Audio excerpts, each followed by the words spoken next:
enclosed in a world of time and space. He lives in a spectrum of the universe. When he ventures beyond this limit, he is in the unknown, a realm where strange forces are brought into play. When man attempts to misuse these forces, he is sometimes destroyed. This is Macabre.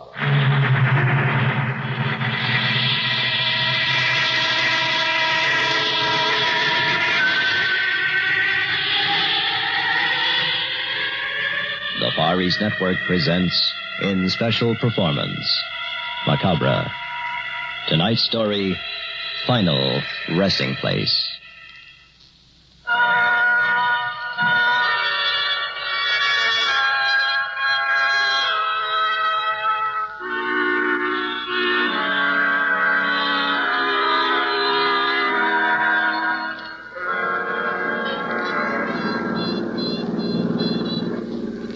Roger, this doesn't look like the road. Honey, I think we're lost. It has to be right, Sue.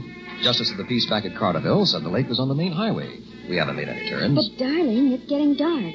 This road doesn't look well-traveled.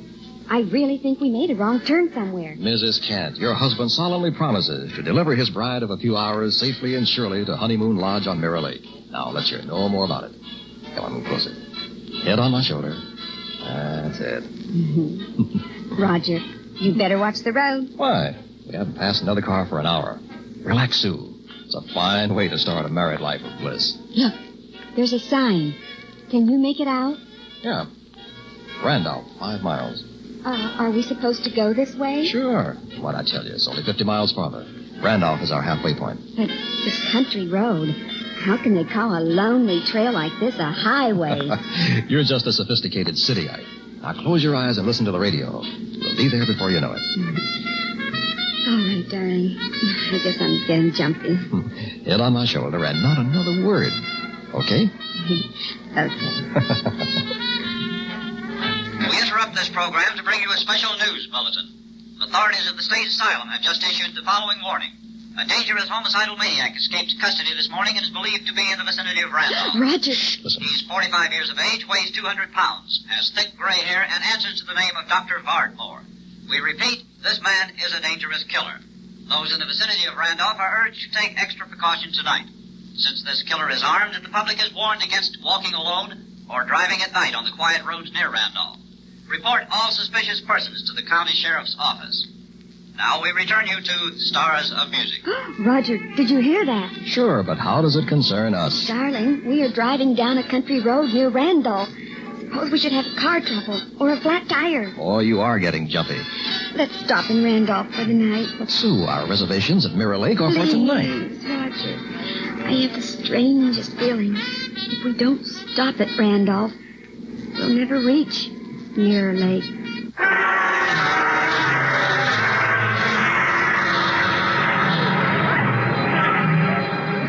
Great idea, Sue. What, darling? Stopping here for the night? Now we can see the carnival. It's all right while these people are here, I guess. But we'd better go back to the hotel before they leave. Are you still afraid?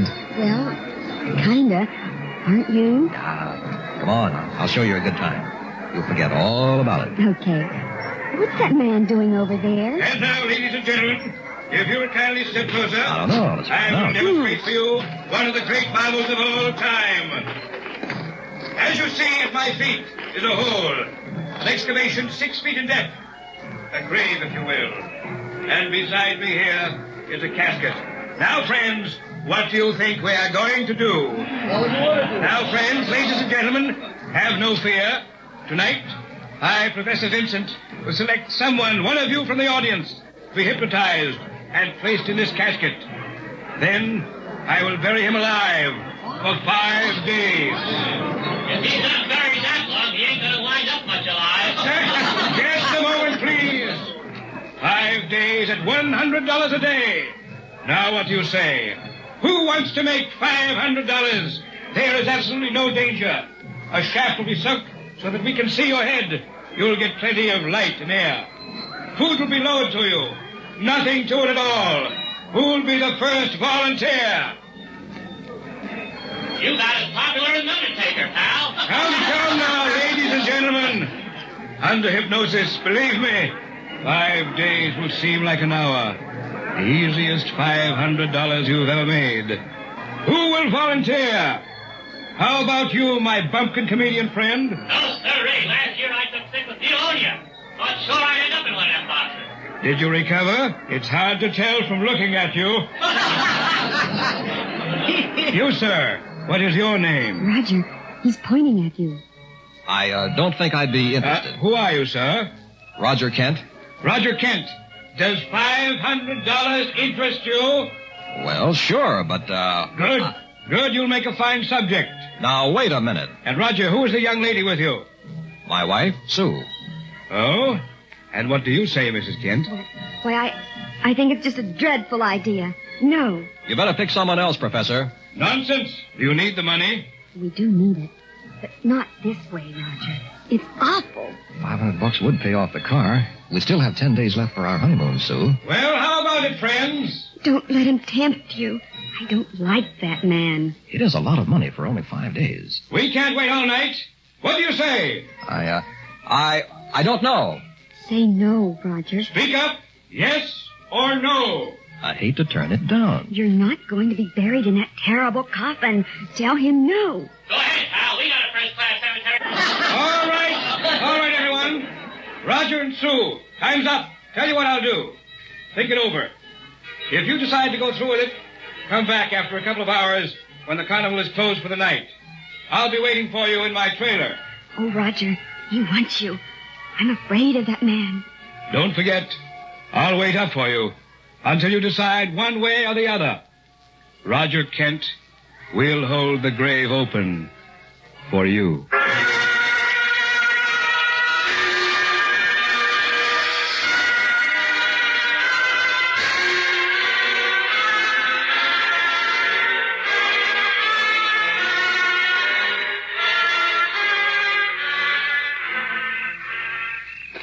Roger, I'm afraid. Listen, Sue, my mind's made up. But suppose... Face up to it. We need the money. That's the easiest $500 I ever heard of. Darling, I know that. Then what's the matter? Well, in the first place, we shouldn't be out here in the dark with that madman loose. In the second place... Professor Vincent seems too interested in me. Oh, Roger, you read my mind. I'm just trying to protect you, honey. That man, I don't know. There's something wrong. Admit it, Sue. You don't like the buried alive act. Isn't that it? Yes, I guess so. It's horrible. I thought so. Uh-oh. This must be his trailer. Professor Vincent. Here it is. Roger. Yeah? If he answers, there'll be no turning back. It'll be too late. I know. No turning back. Professor Vincent? Come in, Roger and Sue. Come in. Did you really think we'd come? I was certain. You see, there is no other way.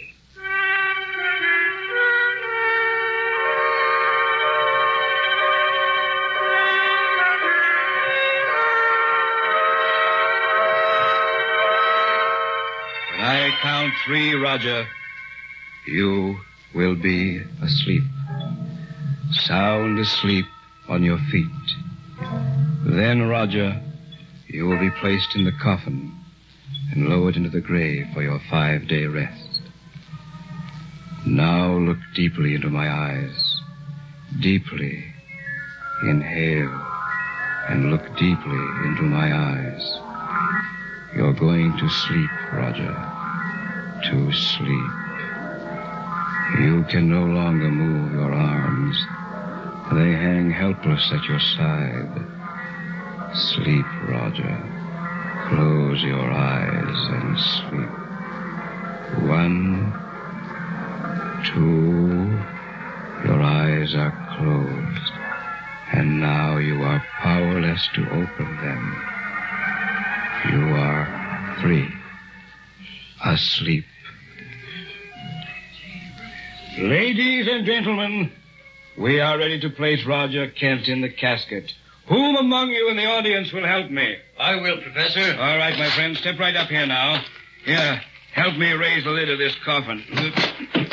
Now, give me his feet and we'll put him in. Careful, he's a big man. There, he's in. Gosh, heavy as a rock. Just like a dead man. Yes, now, close the lid. Close it. Now we're ready to lower into the grave. You see, the casket is supported over the open hole by 2 chains. If you'll flip that switch the same time I flip this one, Mr. Kent will be gently deposited in his grave. This one? Yes.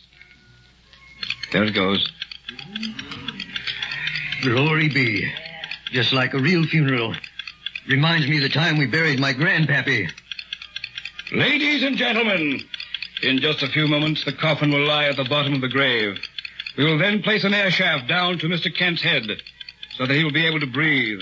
And all of you will be able to see him at 25 cents apiece. I don't know. I just don't know. Thank you, friend. You've done your work now. Will you kindly leave? Thank you. You are witnessing the marvel of the age. A human being being buried alive. The casket has stopped. Will another volunteer from the audience help me position the air shaft? How about me? Fine. Step up here, friend, if you please. You picked the right one this time, Governor. So? I used to work in a funeral parlor. Handled a stiff. Yes, now, just pick up that end of the metal shaft, please. Easy does it now. Down over the round opening on the casket lid. Careful now. There. Thank you very much, my friend. Neat, very neat. Okay, Governor. What next? The shovel. The hole must be covered up. Oh, sure. And that is it, ladies and gentlemen. You have just seen demonstrated the marvel of the age.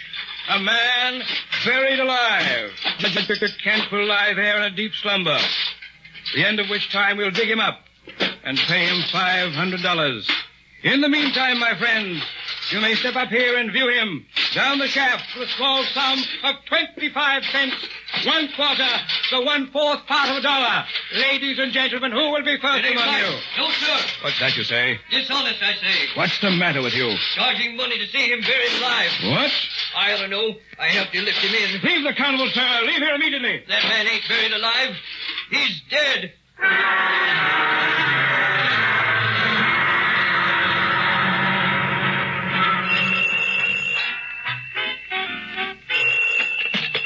Hello? Hello, Mrs. Kent. This is Professor Vincent. I got your message. First chance I've had to call you. Oh, Professor, I'm so glad you did. What's on your mind? How is Roger? I keep telling you he's all right. Now you must stop this nonsense. Well, it's been 3 days since he was buried, and he just lies there so still. Oh, if I could only talk to him. Mrs. Kent. I called down to him, but he never moves or opens his eyes. And after all this time, I know something is wrong. Roger wouldn't let me worry like this. He'd at least look up and smile, if he could. How many times must I repeat he is hypnotized? We interrupt this program for a special news bulletin. Oh, just a moment, Professor. The radio... Sheriff's office has just confirmed the whereabouts of the homicidal maniac who escaped from the state asylum 3 days ago. This dangerous killer who calls himself Dr. Vardmore is now known to be in the immediate vicinity of Randolph. Everyone is cautioned against walking alone on the streets after dark. If you plan to attend the carnival, kindly do so with friends, and leave the carnival in the company of others. Report all suspicious persons. We return you now to your regular program. Did you hear that on the radio? Yes, I did. Oh, Professor, I'm terribly afraid. I don't want Roger alone down there with this madman, Lou. Please, Professor, dig Roger up tonight. Mrs. Kent, we made a bargain. A business proposition. Kindly stay in your hotel room and rest. This is the 3rd day. The day after tomorrow, it will be all over for Roger and for you.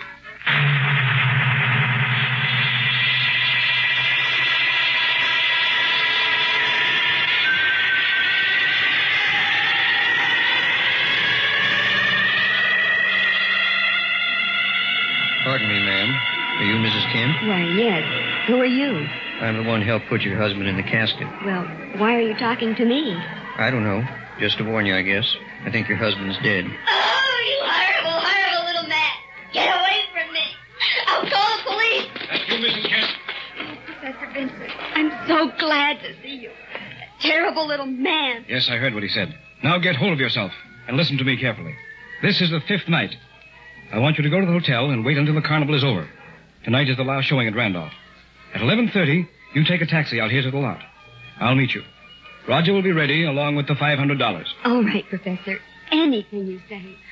Oh, thank God it's about to end. Yes, my dear. It's all about to end.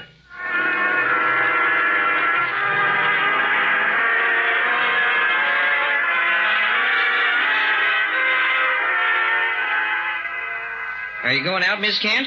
Yes, clerk. And here's the key to my room. Thank you. I don't think it's wise, though. I mean, you're going out alone. It's after 11 and mighty dark tonight. The police haven't caught the killer yet? No. Funny thing, too. Looks like he'll have to leave a fresh trail. Kill somebody so they'll have more to go on. Now, why don't you take someone with you? Oh, I'll be all right. I'm meeting Professor Vincent at the carnival lot.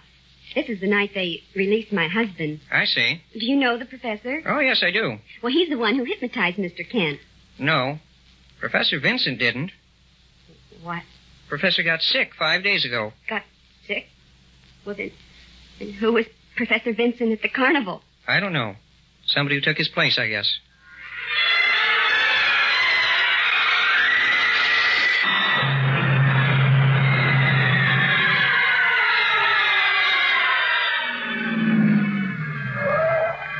Here you are, driver. Thank you.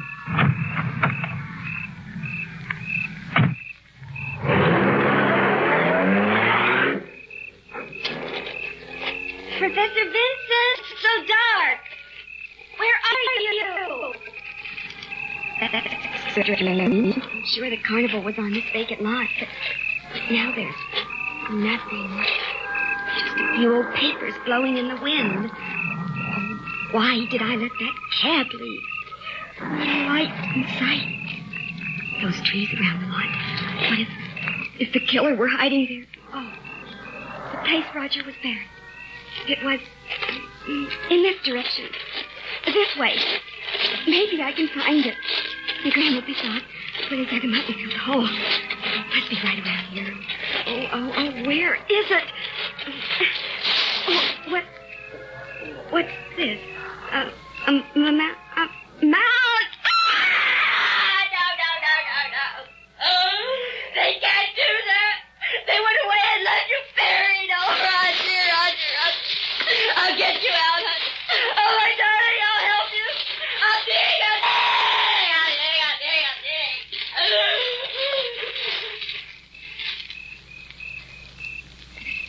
Something is watching me from those trees. I saw it move. I could get out of here. I'll be back, Roger. There's an all-night filling station 5 blocks away. Maybe I can make it there. Oh, it moved again. There is someone out there. Roger, is that you? No, it's coming after me. It's too big for Roger. I don't know what it is. It's gaining on me. I can't let it catch me. No! Mrs. Kent, calm yourself, please. Who are you? Don't you know? I'm Professor Vincent. I was waiting for you. Now, come with me to my trailer. No, you're not Professor Vincent.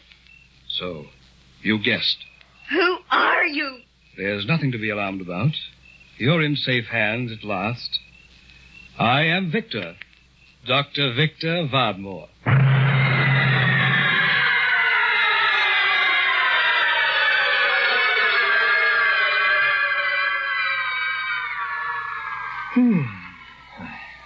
I've been asleep, I guess. Legs feel cramped. Mind's foggy. Can't remember what happened. Sue, where are you? Dark. Pitch black. Must be night. Quiet. Not a sound. I could only remember. Think back. Smells damp, like fresh earth. Where am I? Gotta get up and stretch my leg. No rooms. Wait a minute. There was this carnival. Professor Vincent. Oh, it's beginning to come back. I was hypnotized and put in a casket. Buried for 5 days, yeah. Yeah, it's clear now. The time's up, yeah. They're gonna dig me up now. Boy. The deep hypnotic spell that little boy put me in. Glad it's over. Okay, Professor. You can bring me up now. I guess he stepped away from the shaft. Shaft? Where's the shaft? It's supposed to be over my head here so I can see up. Can't see a thing. Cloth-lined coffin lid where shaft should be. What's going on here? I'd like to get out, Professor. Possible they went away and left me buried alive? Oh, no. Professor! Sue! Help! I'm buried alive! Good Lord. Help! Gotta get out. Help me, somebody! Don't leave me down here to die! Help! Push harder! More! No use. Oh, but...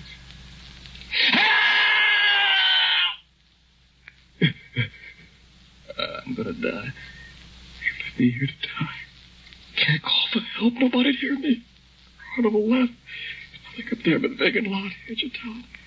If somebody came back, how could he tell I was down here buried? Oh, God, don't let this happen to me, please.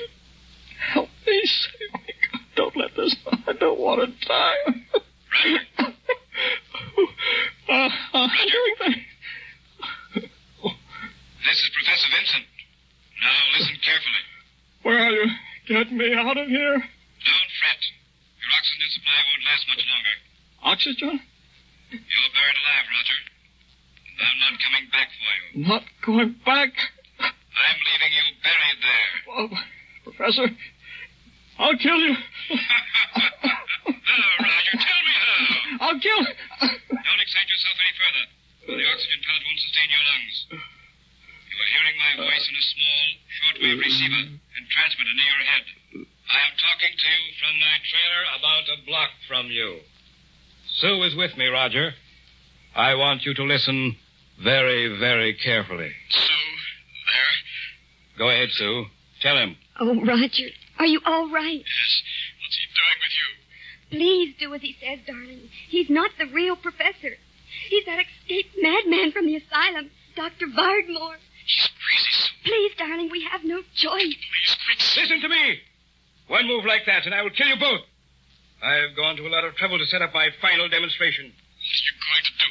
I am going to try personality transference. We have the required situation. A man buried alive in mortal fear of death. And the woman he loves, who will do anything to save him. If we do, as you say, what then? I will release the two of you. And if we don't? You have just enough oxygen for just a few more minutes.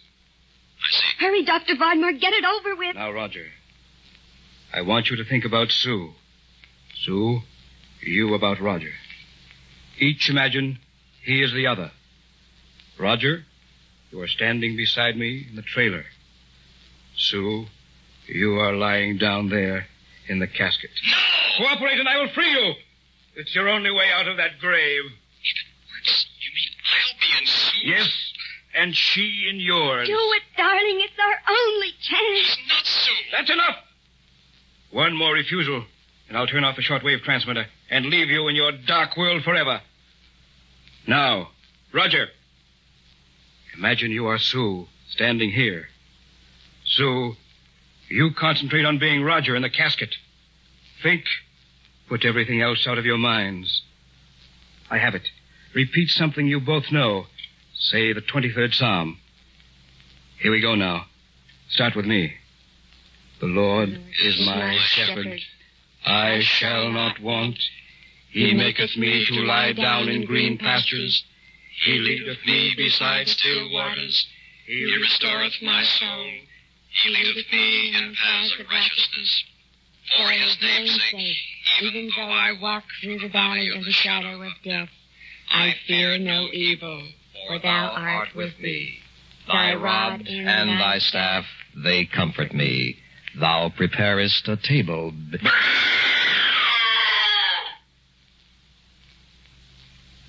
Roger, Sue, help me! Don't leave me down here! The oxygen, it's going! Save me! Take me up! I'm dying!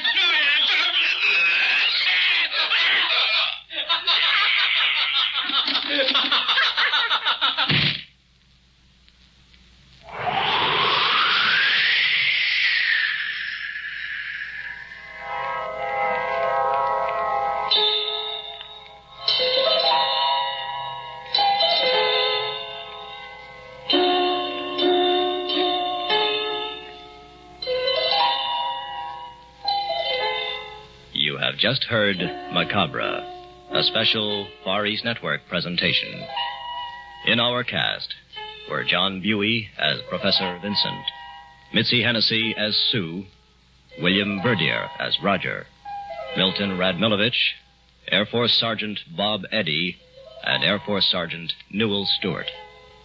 Technical supervision by Hiroshi Ono.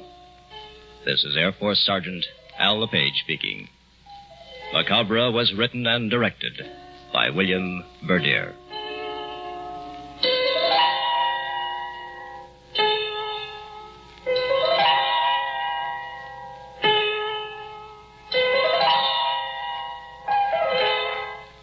Macabre comes to you each week at this time through the worldwide facilities of the United States Armed Forces Radio and Television Service.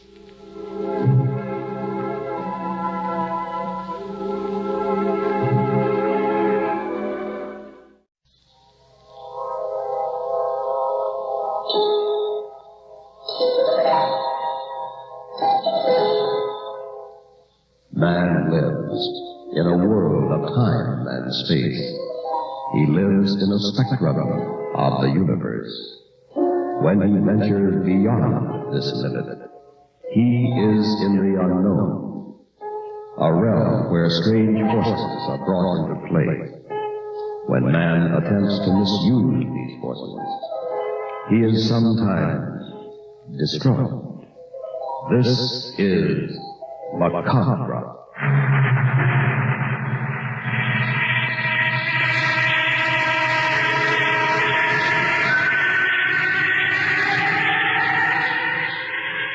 The Far East Network presents, in special performance, Macabre. Tonight's story, Weekend.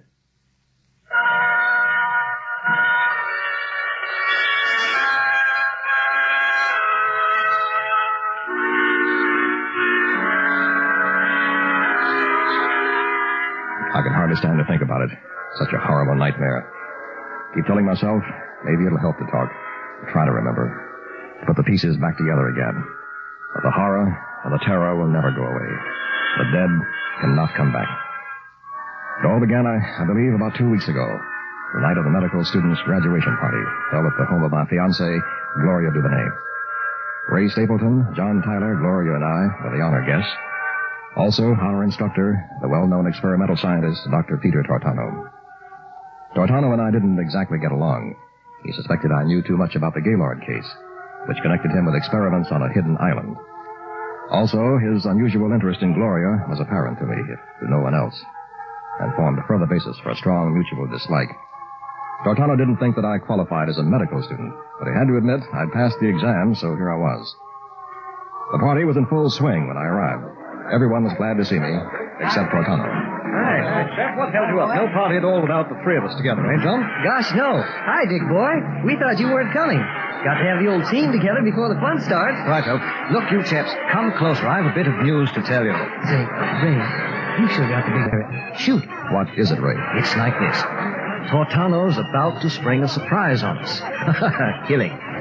You know how tight-fisted the old goat is. Well, he wants to do something for his prize grants. Nothing extravagant. Just a weekend at his place. Oh, something like that. What place? I don't know exactly. Couldn't be his small room at the university, so it must be his other place. The one on the island? Yes, I suppose you're right. The island? Gosh, you really think he'll take us out there? I don't know of anyone who's ever seen it. Now, don't let on. I told you about it. Wow, Tortano's Island Retreat. They say no one else has ever been on the island, and that he spends his weekends out there all alone. Doing what, I wonder? Oh, I don't know. If he's working on something, why go way out there? Why not at the university? Fellas, there's something about that island you should know. Oh, steady, Dick. Here comes that lovely thing you're engaged to. Oh, hi, Gloria. Hi. What took you so long, Dick? I was afraid you weren't coming. You knew I would, Gloria. Don't talk. Just dance with me. Nice to be in your arms again, sir. Yeah. Where's your mother? In the kitchen fixing refreshments. Dr. Tortano's helping. Oh. Hey, Dick, aren't you drinking? What? Oh, sure. What you got, John? You can name it. Scotch and soda? Boy, are you expensive. Okay, coming up. Gloria. Yeah? Gloria, What is it, darling? I don't know how to say it. I still have my internship, and there won't be much money. Don't talk. Just dance. We'll be married as soon as you like. Oh, darling. I love you so much. I say, break it up, you two. You'd think you were the only ones at this party. If you don't mind, I'm cutting in. Oh, Ray. Take your hands off this charming wench, Richard. She's mine for a spell. And thanks for the loaner, fella. All right, Ray. But only for one dance. The lady is reserved. Boy, does he expect service. Not only fix his drink, but gotta bring it to him. Thanks, John. And just in time. Here comes Tortano out of the kitchen. I think he's ready to talk. Yeah, it looks as if he's had a few, too. My friends, may I have it quiet for a few moments? I'd like to make an announcement. I'll give you a proper introduction, Doctor. Now, ladies and gentlemen, I give you a man whose reputation as a doctor of medicine and experimental scientist has astounded the medical profession. Our faithful instructor these past 4 years, the man of the hour, Dr. Peter Tortano. Thank you, my friends. It has been a most difficult year for all of us. We have worked hard and accomplished much. Now I think it is time to propose a little holiday. So, I am inviting you as my house guests for the weekend. There is plenty of room, 10 bedrooms, 10 baths, 3 stories, plenty of space for everyone. Wait a minute. Where is this place? What's the matter, Crane? What are you suspicious of? Where is your place, Doctor? 30 miles from here. There's a swimming pool, tennis court, golf course. Where is it? Oh, Dick, please don't be rude. Quite all right, my dear. He has a right to know, and it's on an island, 20 miles off the coast. An island? Ideal for relaxation. I assure you every detail for your comfort has been attended to. I'll bet it has. Well, you can count me out. After 4 years of hell with you, you'll never make a 4 in 1 weekend. Goodbye. So sorry, Dr. Tortano. Dick's been studying too hard. He didn't mean what he said. Of course not. He'll change his mind. The boat leaves at 4 tomorrow afternoon. I know he won't want to miss our last party together.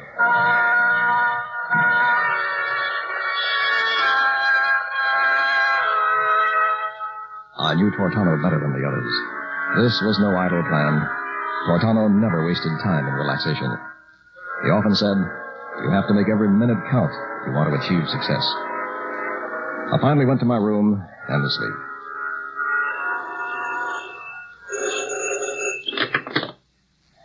Hello? Dick, what the hell's wrong? You still in bed? What's the time? Noon, Friday. You'd better get moving. Oh. Don't forget the tennis rackets. I told you I'm not... Nonsense, old chap. We've all decided it'll be loads of fun. Just what the doctor ordered. Yes. Well, Gloria... Gloria? Yes, she's going along. She's right here. Put her on. Yes, sure. Cheerio, old man. Hi, darling. Heck, we're going to have a glorious weekend. Gloria, you listen to me. Oh, Dick, we need some fun together.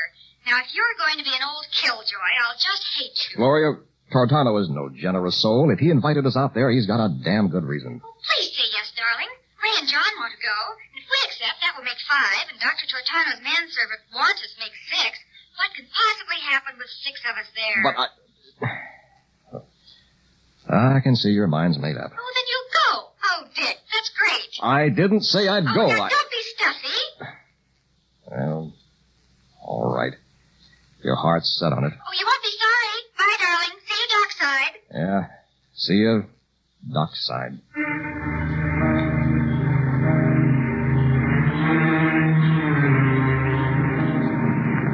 Tortano stood in the bow of the boat like some self-satisfied Pied Piper. Rain clouds were gathering for a squall, and the motor launch strained through billowing waves toward an island looming on the horizon. It was growing dark. A faint light flickered among giant trees, taking form in the distance. We landed about 6. It was pitch black, but I could tell by the flashlights that we were surrounded by massive oak trees laden with Spanish moss. We followed Tortano down a gravel path toward a large brick structure taking shape in the gloom. The storm broke as we reached the veranda. Tortano led us into a stately parlor where Wantus, the West Indian manservant began to stack our luggage neatly in a corner. Wantus was a short, weather-beaten little man who never removed the black Quaker hat from his head.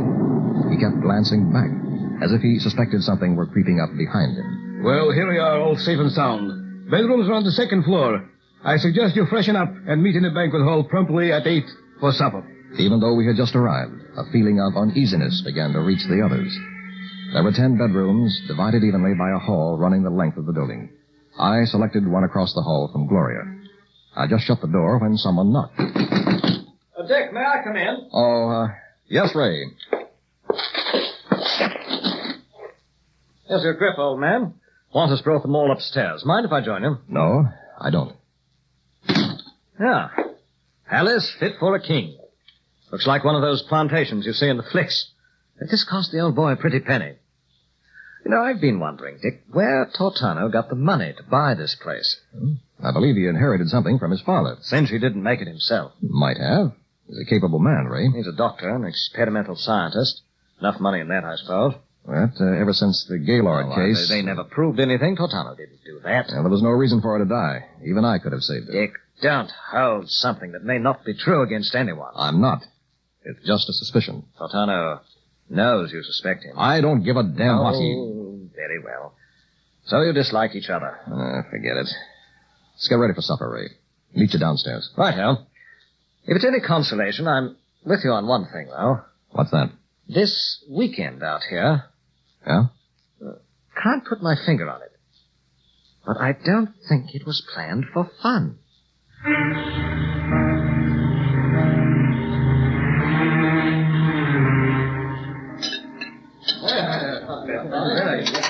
My friends, I'd like to make a little speech.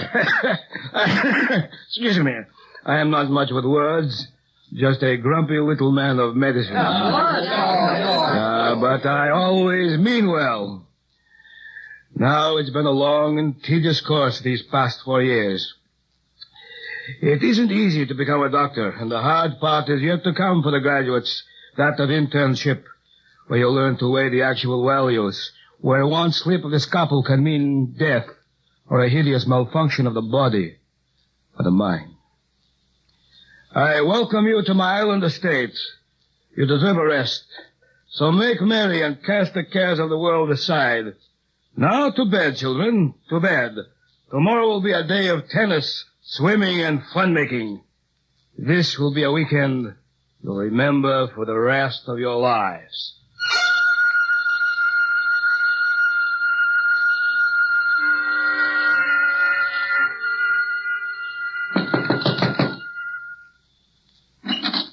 Hi. Aren't you sleepy? No. Come in. My bedroom is across the hall. Just wanted to say goodnight. Please do. Gloria. Darling, I love you so much. Let's be married right away. Dick, you're so impetuous. But I accept. Good. Are you comfortable here? Oh, my, yes. Private bath and all. So you have a telephone, too. All the bedrooms must have them. Well, better leave and let you get some rest. I'll lock your door when I leave. All right. Thanks for dropping in. Good night, Gloria. Dick, Yes? lock your door, too. Oh, come now. This is a weekend of fun and relaxation, remember? Don't laugh at me, Dick. I'm really just playing it safe. Oh, sure. Good night, darling. Good night, Dick. And please, lock it.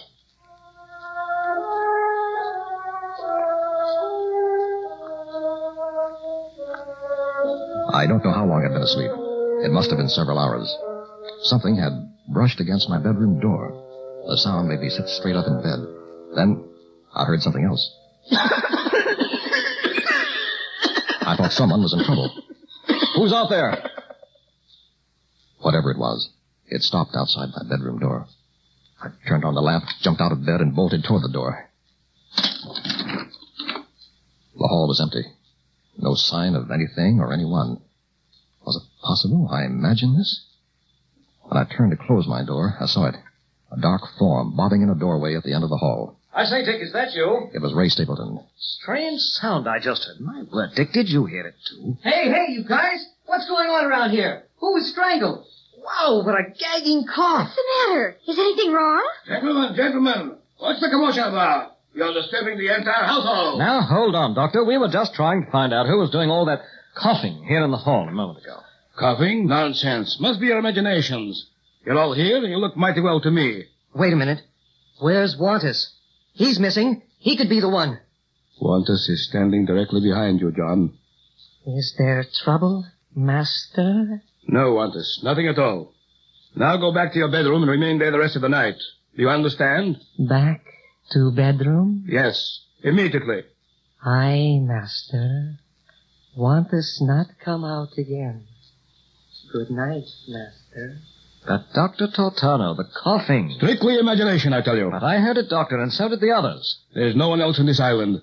So just who do you think it might be? Yes. I see what you mean. Imagination is a powerful thing. So much so that under certain conditions, strong stimuli can compel you to think you have actually experienced something that didn't happen at all. Remember, this is the 20th century. We're not in the Dark Ages. No skeletons in the closet or secret wall panels. Return to your rooms, please. Good night, children.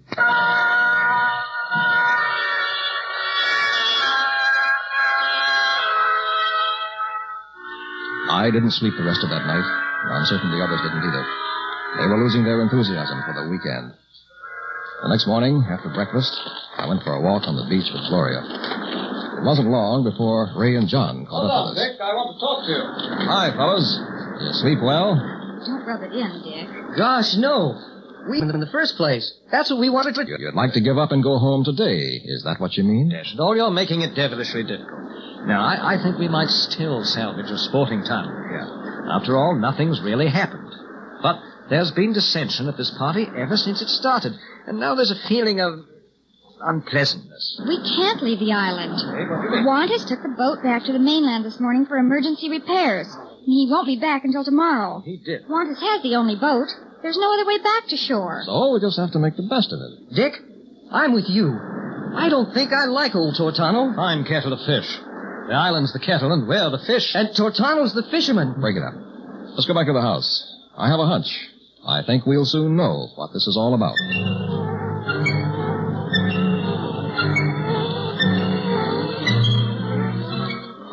Tortano spent the day rechecking his notes and shaking his head. I didn't think him capable of feeling alarm, but his composure was rapidly leaving him. We swam a little and played some tennis. By evening, a cloudburst made a valiant attempt to wash the little island out to sea. After supper, a worried Tortano summoned us to the library. As we gathered, he stood up with an air of uncertainty and started to speak. I wish I could charm you with a graceful speech and make you laugh when I grow tired of talking. But I haven't been altogether honest with any of you. I brought you here on the pretext of having a wonderful weekend. That was only partly true. All right, Doctor, tell us the truth. You'd better listen to me. There may not be much more time. Last night at supper, I gave you all a powerful stimulant. I tried to magnify your powers of imagination to the point where fantasy could be made reality by varying the dosages given each of you. The one coming closest to fulfilling the experiment would give me the correct formula balance. An overdose affects the respiratory system in such a way that the victim has periods of convulsive coughing of which he is completely unaware. 24 hours after the onset of coughing, the victim goes mad. And if my notes are correct... God forgive me, I didn't mean to go this far. Yes, Doctor? If my notes are correct, the victim may become physically anything he might imagine. The coughing started last night. I can't decide at the moment who may have gotten the overdose. I am also suspect, as I too took the drug. There are no guns on the island, no telephone or radio transmitter, and no way to get back to the mainland tonight. So we'll have to remain here. Go singly to your rooms. Bolt yourselves in. Don't open the doors for anyone. Your lives will depend on it. I'm afraid, my children, that before morning, we may have a madman among us. We locked ourselves in our bedrooms and waited. The others agreed with me. Tortano was insane to invent such a fantastic story. He was the one we should be protected from. We were completely at his mercy. Our only chance was to humor him until Wantus returned with the boat and escape to the mainland. I must have fallen asleep. The storm had subsided to a whisper. Something had awakened me. What it was, I don't know. I lay there in the dark, scarcely breathing, waiting. There was no sound of any kind. Could I have imagined it? Maybe I should get up and look. Perhaps something was waiting for me to go back to sleep before attacking. But what? Nothing could have come into my room. And yet, somehow, I felt the presence of something out in the hall. Just some sound, some clue as to what it might be. All I could do was lie here and wait for an unknown thing to happen at any moment. I waited and listened. I knew it was out there. Then, there it was. Trying to scratch open my bedroom door. I reached for a bronze poker on the night table, got out of bed, and tiptoed to the door. It was on the other side. I could hear breathing. Don't open the door, I told myself. It's just outside, waiting for me to do that. Even with a poker, I might be no match. Then it occurred to me that it wouldn't be waiting unless it knew a way into my bedroom. Of course, it was coming in to get me. What about Gloria across the hall? Had it already been there? I decided to act. You, out there. I'm opening this door. If you're still there, I'll kill you. What's that? All lights are out. Pitch black. Something padded off on 4 feet. God, it smells like a cat. So dark I can't see my hand before my face. Got to get across the hall to Gloria. Judging by the way it bounded off, it must be at least 15 feet away. Only with a flashlight. Can't see a thing. Easy does it now. Keep the poker swinging in a circle. I should keep it from creeping up on me. But there's Gloria's door. Gloria, open your door. Is that you, Dick? For God's sake, yes, hurry. Are you all right, darling? I think so. What's the matter, Dick? The thing is right across the hall. The thing? Yes, whatever it is, it's after us. I was afraid it might have tried to get you. Quick, your phone, where is it? Right by the bed. Oh. What are you doing? All the others. The one who doesn't answer is out there. Some creature. Let's have more light. Oh, yes. Really now? It's the middle of the night. Ray, something's wrong. You okay? Yes, I'm quite all right. Good. Meet me in the library in 5 minutes. Ray's not the one. Try John next. Maybe.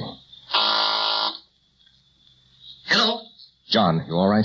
Oh, hi, Dick. Sure, why? Can't talk now. Meet me in the library in 5 minutes. Pretty well cinches it. Has to be Tortano. He's the only one left. If he doesn't answer, we'll know. Hello, Tortano here. Oh, no. Who can it be? They're all accounted for. Who the devil is this? Dick Crane, Doctor. Meet me in the library in 5 minutes. Are you crazy? Stay in your room and keep the door locked. There's something fishy, and I'm going to find out who's behind it. Now, you be there. If any harm comes to my friends, I'll kill you.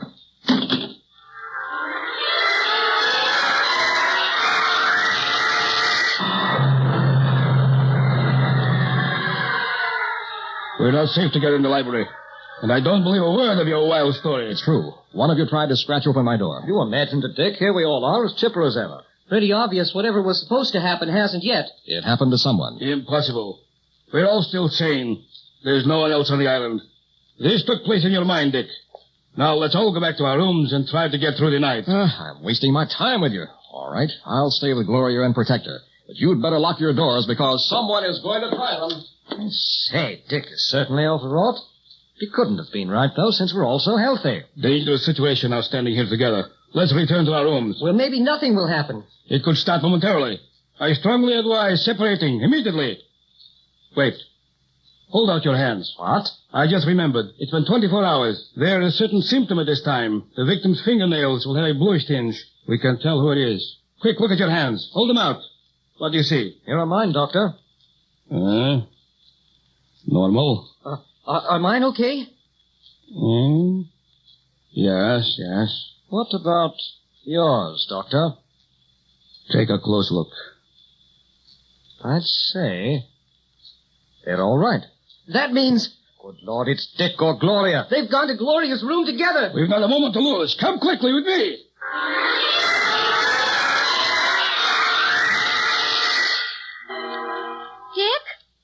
you? In the bathroom, shaving. Be out in a minute. Oh, hurry, dear. I don't like being left alone. We're locked in together. No one can bother us now. Oh, Dick, you sound so strange. Please come out of that bathroom. Dick? Uh-oh. Dick? Is anything the matter? Dick!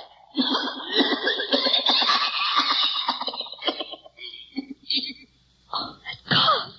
In this room. Oh, no. Not Dick. Can't be Dick. I won't believe it. Can't be. Gloria, Dick, open this door. Do you hear? Who is it? Look down now. Unlock this door immediately. Oh, where is my key? Gloria, what are you doing? Nothing, Dick. Open this door. Get away from that door, Gloria. My key. Where is my key? You'll wait to depend upon it. Open the door now. Oh, here it is. Just a moment, Dr. Giordano. I'm warning you. Don't go near the door. Coming. Hurry, unlock the door. Don't do it, Gloria. Get away from that door. Keep away from me, Dick.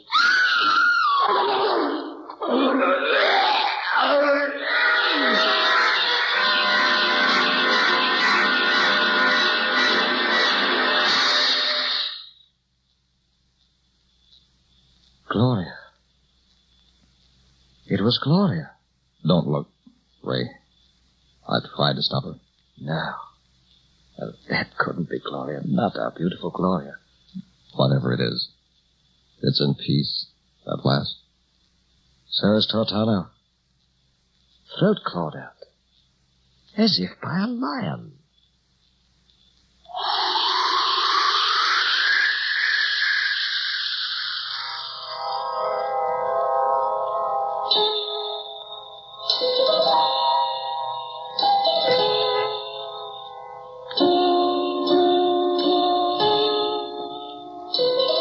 You have just heard Macabre, a special Far East Network presentation. In our cast were John Dewey, Shirley Ashe, Walt Sheldon, William Verdier, Milton Radmilovich, and Air Force Sergeant Bob Eddy. Technical supervision by Hiroshi Ono. This is Air Force Sergeant Al LePage speaking. Macabre was written and directed by William Verdier.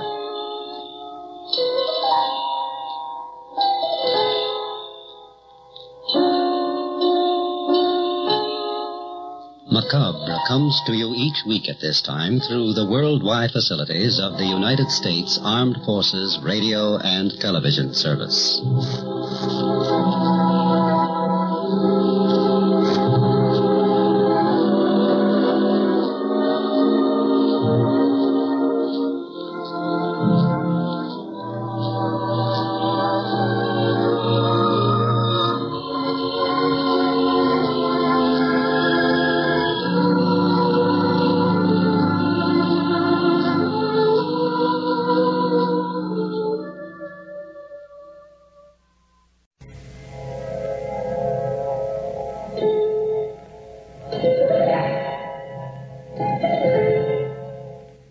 Man lives in a world of time and space.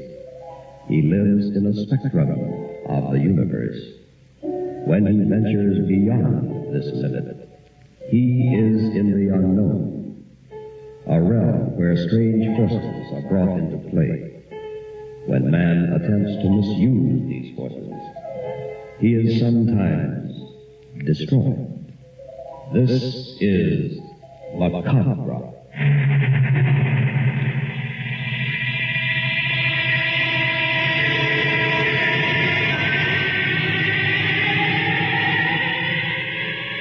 The Far East Network presents, in special performance, Macabre. Tonight's story, The Man in the Mirror.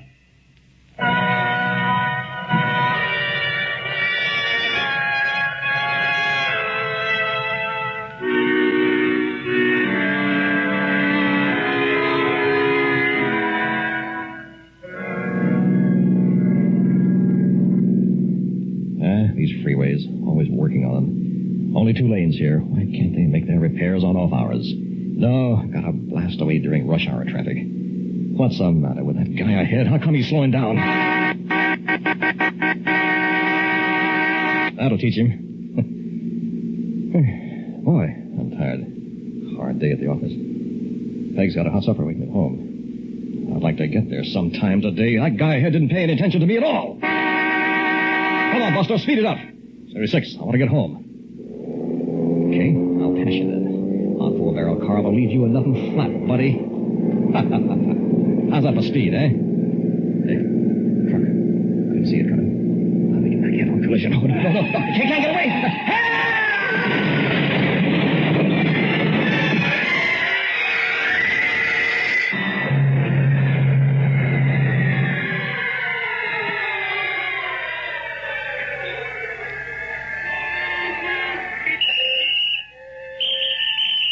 All right, clear this area. Man trapped in a car here. Stand back, everybody. Get a cutting catch, Joe. Hold it, Crow, boys. We need room to Get work. back now. Move on.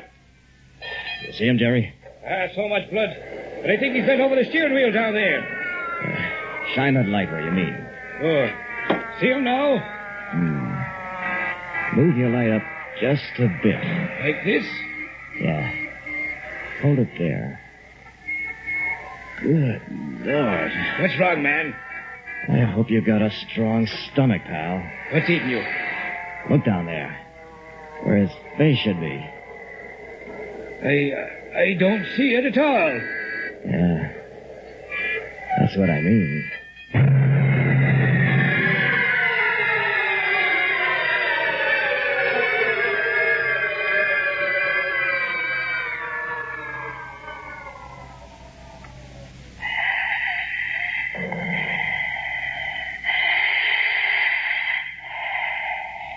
Not a chance to save this one, nurse.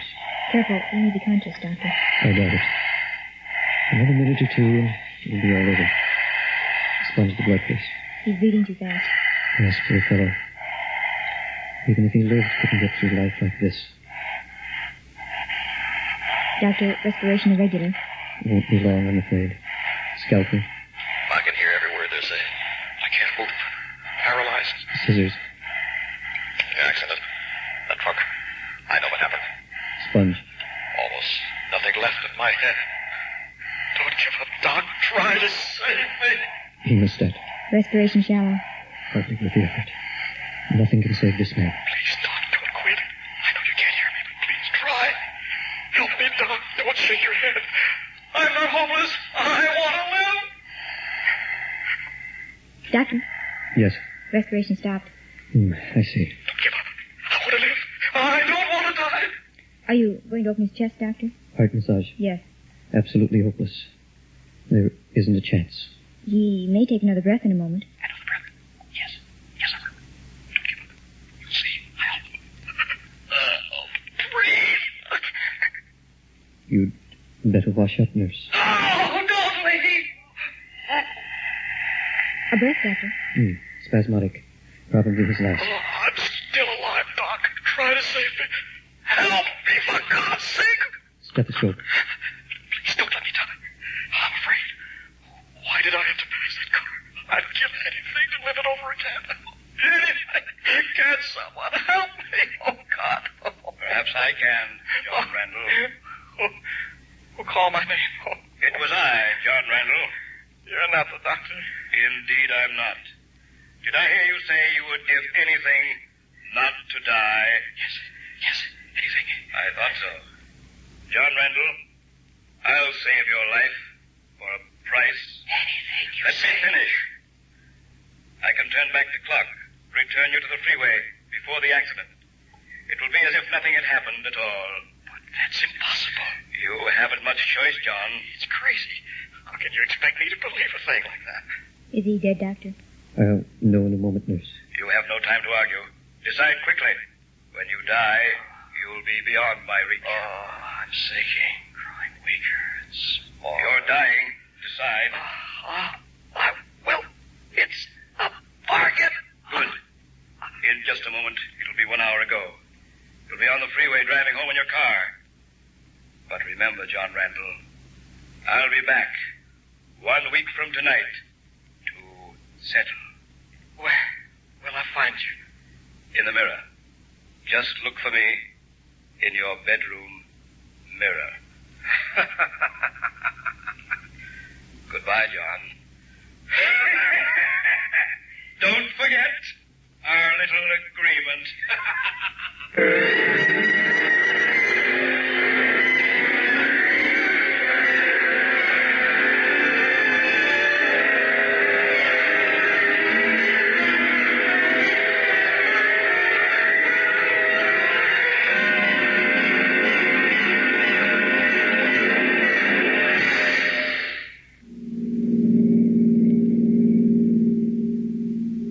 These freeways, always working on them. Only 2 lanes here.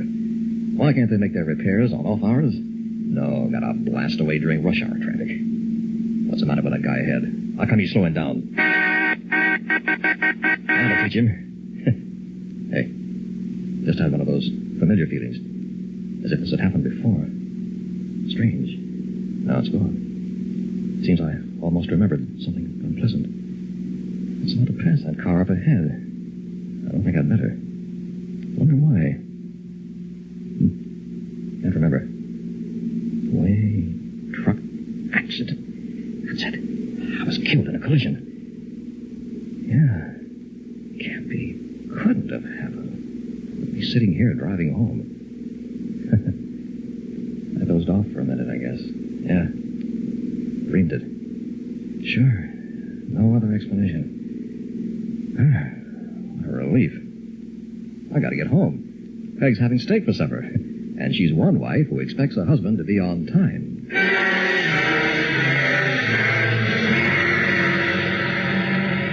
My, you were hungry tonight, John. You ate like a condemned man at his last meal. Hey! Oh, I startled you, darling.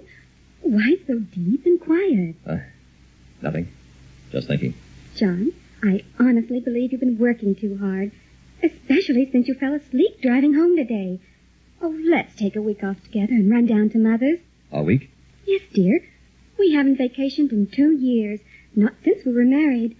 Mother says we can have the cottage on the lake. You called your mother? Just before you came home. Please, John. She wants us to come down. It's really a very nice lake. And you know how you like to fish. I don't think the office can spare me. Ask them. It takes time. We need plans. I can't just pick up and leave my job anytime I want. Say yes, darling. It'll be our second honeymoon, and I don't see much of you anymore. Oh, Peg. Mm-hmm. What would I do without you? Oh, not too well, I hope. Darling, I love you. Oh, yeah. Tell you what. Call that old law firm you slave for and tell them not to expect you back for a week. But, Peg, I can't... John! This bruise. Did you hurt your forehead? Sore. Don't touch it. How'd it happen? I don't know. I probably banged it and I fell asleep driving home. That settles it. I'll call Mother in the morning and tell her to expect us. You need more rest, darling.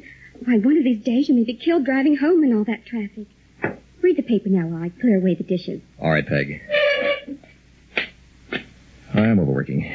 This head bruise. I've never had an hallucination in my whole life. I'll start now. I'll check this thing out. City Hospital. Could you, This is the city hospital. May I help you? Yes. Would you check to see if a man hurt in a collision died there this afternoon? What was his name, please? Randall. John Randall. Thank you. Just a moment. This is ridiculous. Asking about my own death. Must be crazy. Got to know. To be sure. Couldn't have happened. It's all surreal. Hello? Yes. Did you find it? Emergency has no record of a John Randall accident victim. No record? You haven't made a mistake? No. Who's calling, please? Who's calling? Lady, you wouldn't believe me if I told you.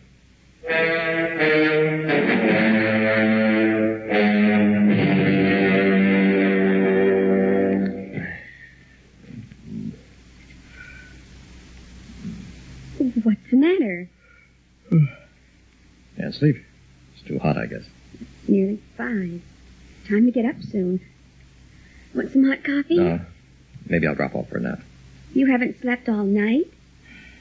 I don't think so. John, something must be wrong. You always sleep like a log. Don't get excited now, Peg. Shall I call the doctor? You know you've been working too hard. No. I'm fine. Will you keep quiet so I can try to get some rest, though? Oh, all right.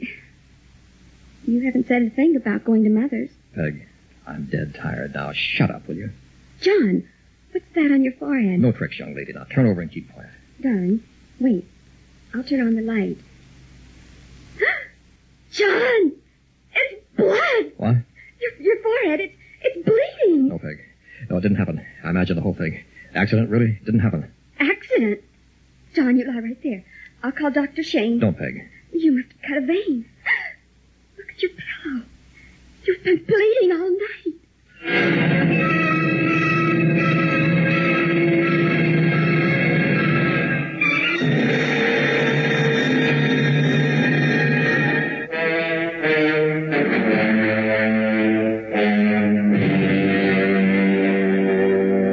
I've examined you thoroughly, John. I can't find a thing really wrong.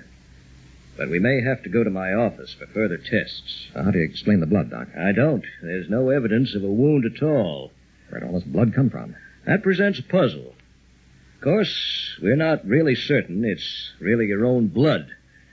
We'll have to make tests. In the meantime, why don't you tell me the truth?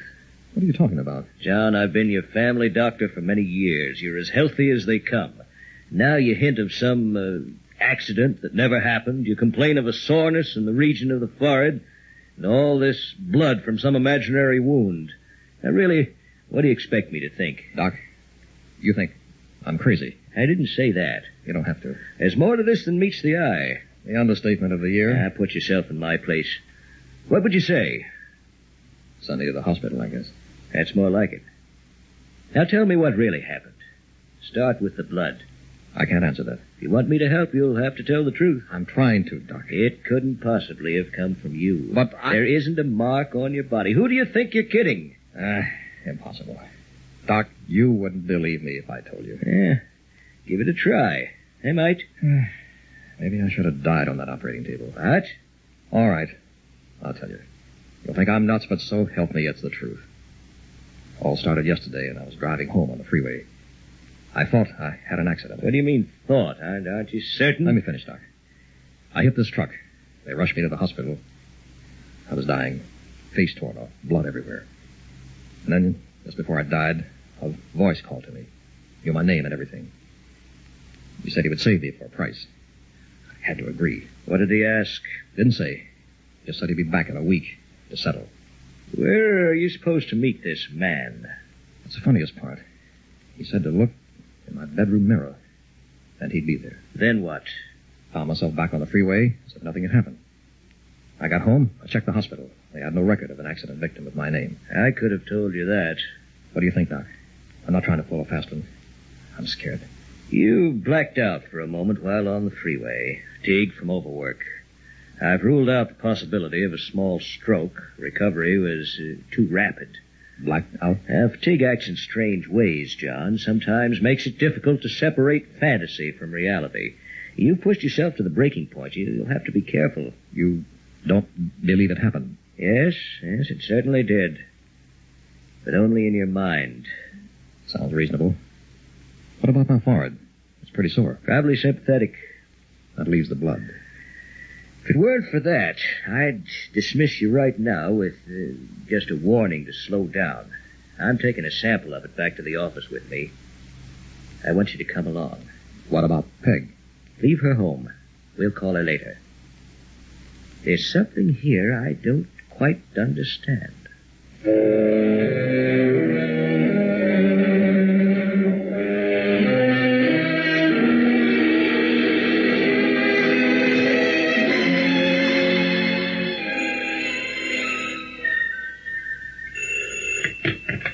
Hello? Mrs. Randall? Yes? This is Dr. Shane. Oh, how is John?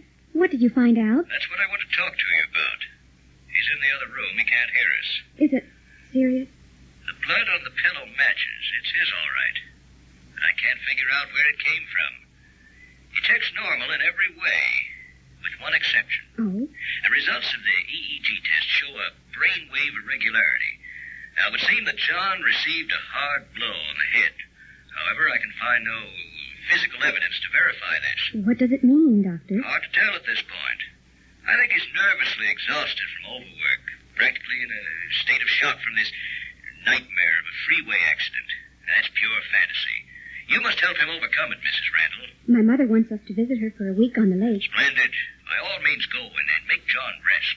Do you think he'll be able to leave today? The sooner the better. And Mrs. Randall, Yes, Doctor. your husband has a fixation about some man in a mirror. It's a dangerous thing. It might grow. Try to convince him it never happened.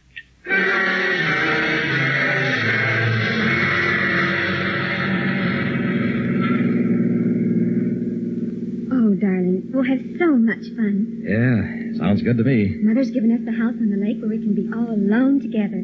Second honeymoon, Peg. And we'll forget that thing on the freeway.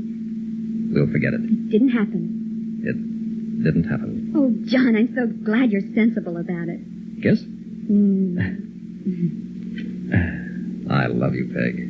Oh, I brought the tennis racket. She talks about tennis at a time like this. Oh, let's hurry, darling. Sure, Peg. We deserve one last good time together.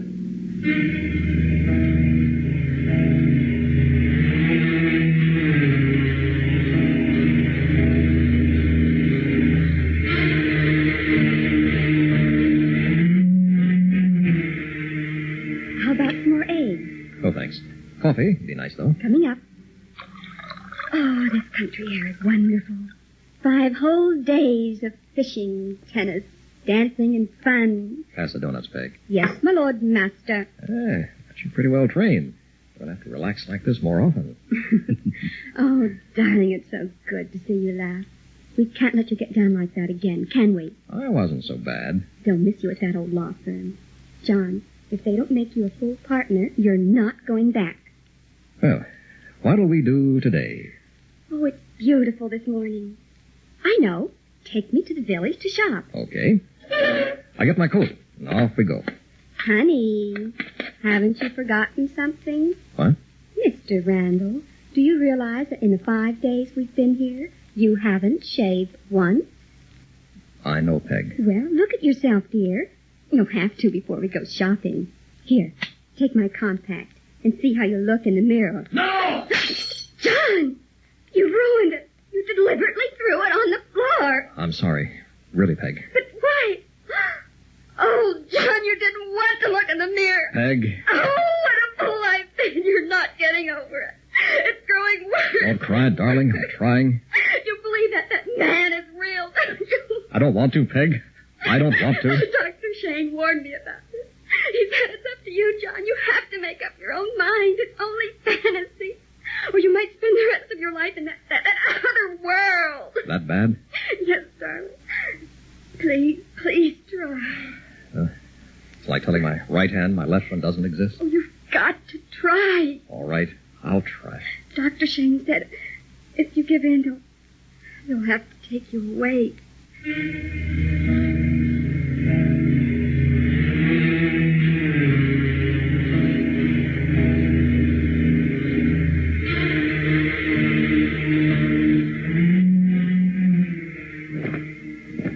John, are you feeling all right?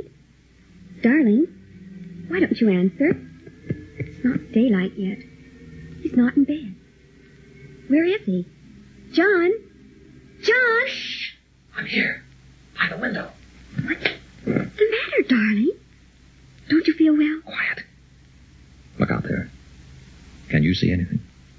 Just the lake, the moon, and the trees on the other side. Shh. Listen.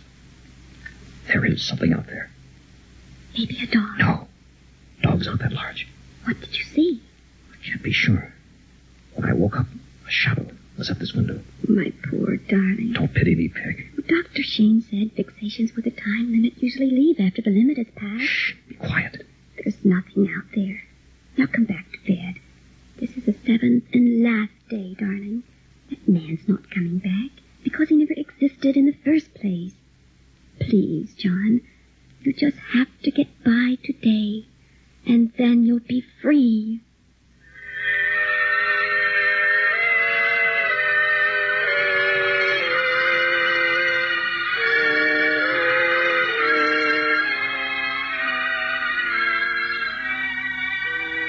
It's so peaceful on the porch here by the lake.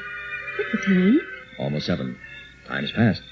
We're safe. John, I'm proud of you. You won, darling. You stood your ground and won. Yeah. Really a sweat, eh? It just has to end this way. No one believes in witches and phantoms anymore. We're too scientific. Yeah. I can think clearly for the first time in a week. Now that it's over. Oh, we have this wonderful lake all to ourselves tonight. Mother went to the village, and no one for miles around. Isn't it romantic? Thanks for standing by me. Is that a proposal, sir? Darling. What'd you like to do this evening? Walk around the lake? Hey, not bad. Hold on while I get some cigarettes in the bedroom. All right.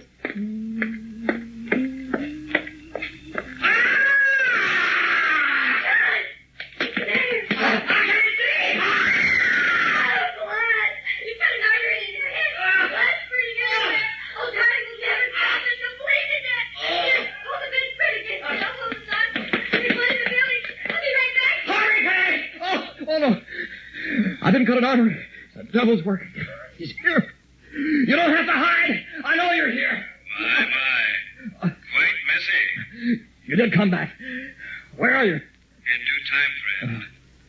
You didn't expect me to forget our appointment, did you? I'm bleeding to death.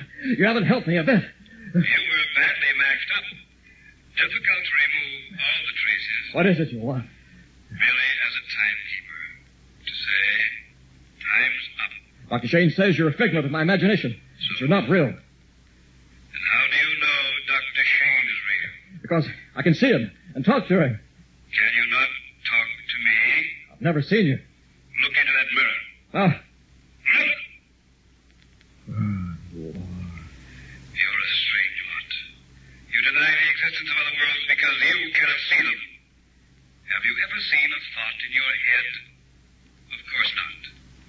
Does that make it less real? I don't owe you a thing. Your agreement was for 1 week of life. That has been fulfilled. You should have followed your destiny and died in the accident. But you chose another path and bargained with me. My life is over. Will you join me in the mirror?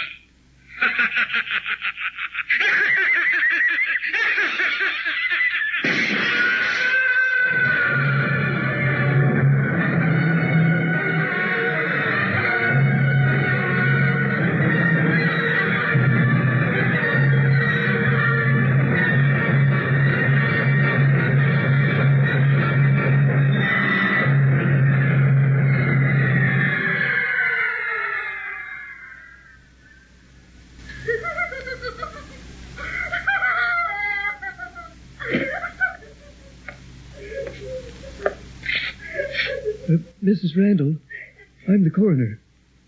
You know, of course, your husband's dead. Don't see how he could have had such a terrible accident in a bedroom. The main point I can't figure, though, is why you didn't call me sooner. Mr. Randall's been dead a week.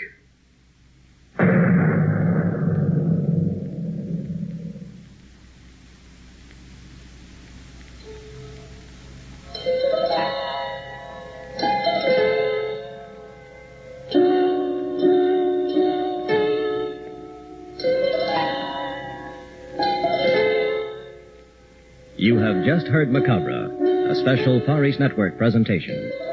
In our cast were John Buey as the Man in the Mirror, Mitzi Hennessy as Peg, William Verdier as John, Walt Sheldon as Dr. Shane, Carolyn Johnston, and Milton Radmilovich.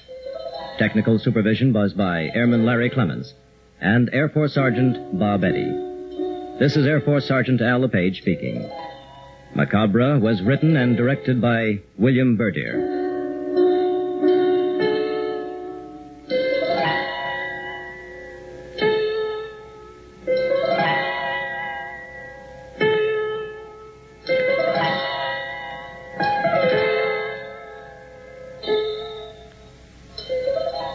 Macabre comes to you each week at this time through the worldwide facilities of the United States Armed Forces Radio and Television Service.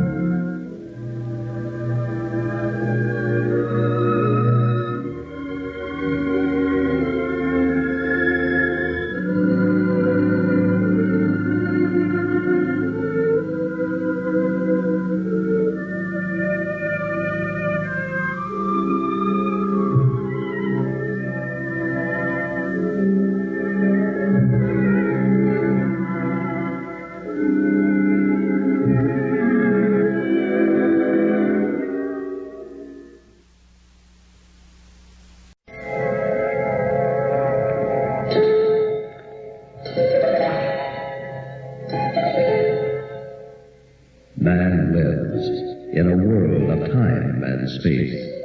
He lives in a spectrum of the universe. When he ventures beyond this limit, he is in the unknown, a realm where strange forces are brought into play. When man attempts to misuse these forces, he is sometimes destroyed. This is Macabre.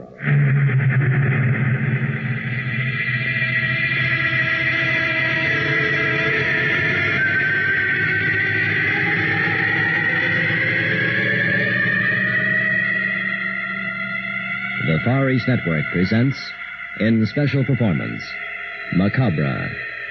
Tonight's story, The House in the Garden.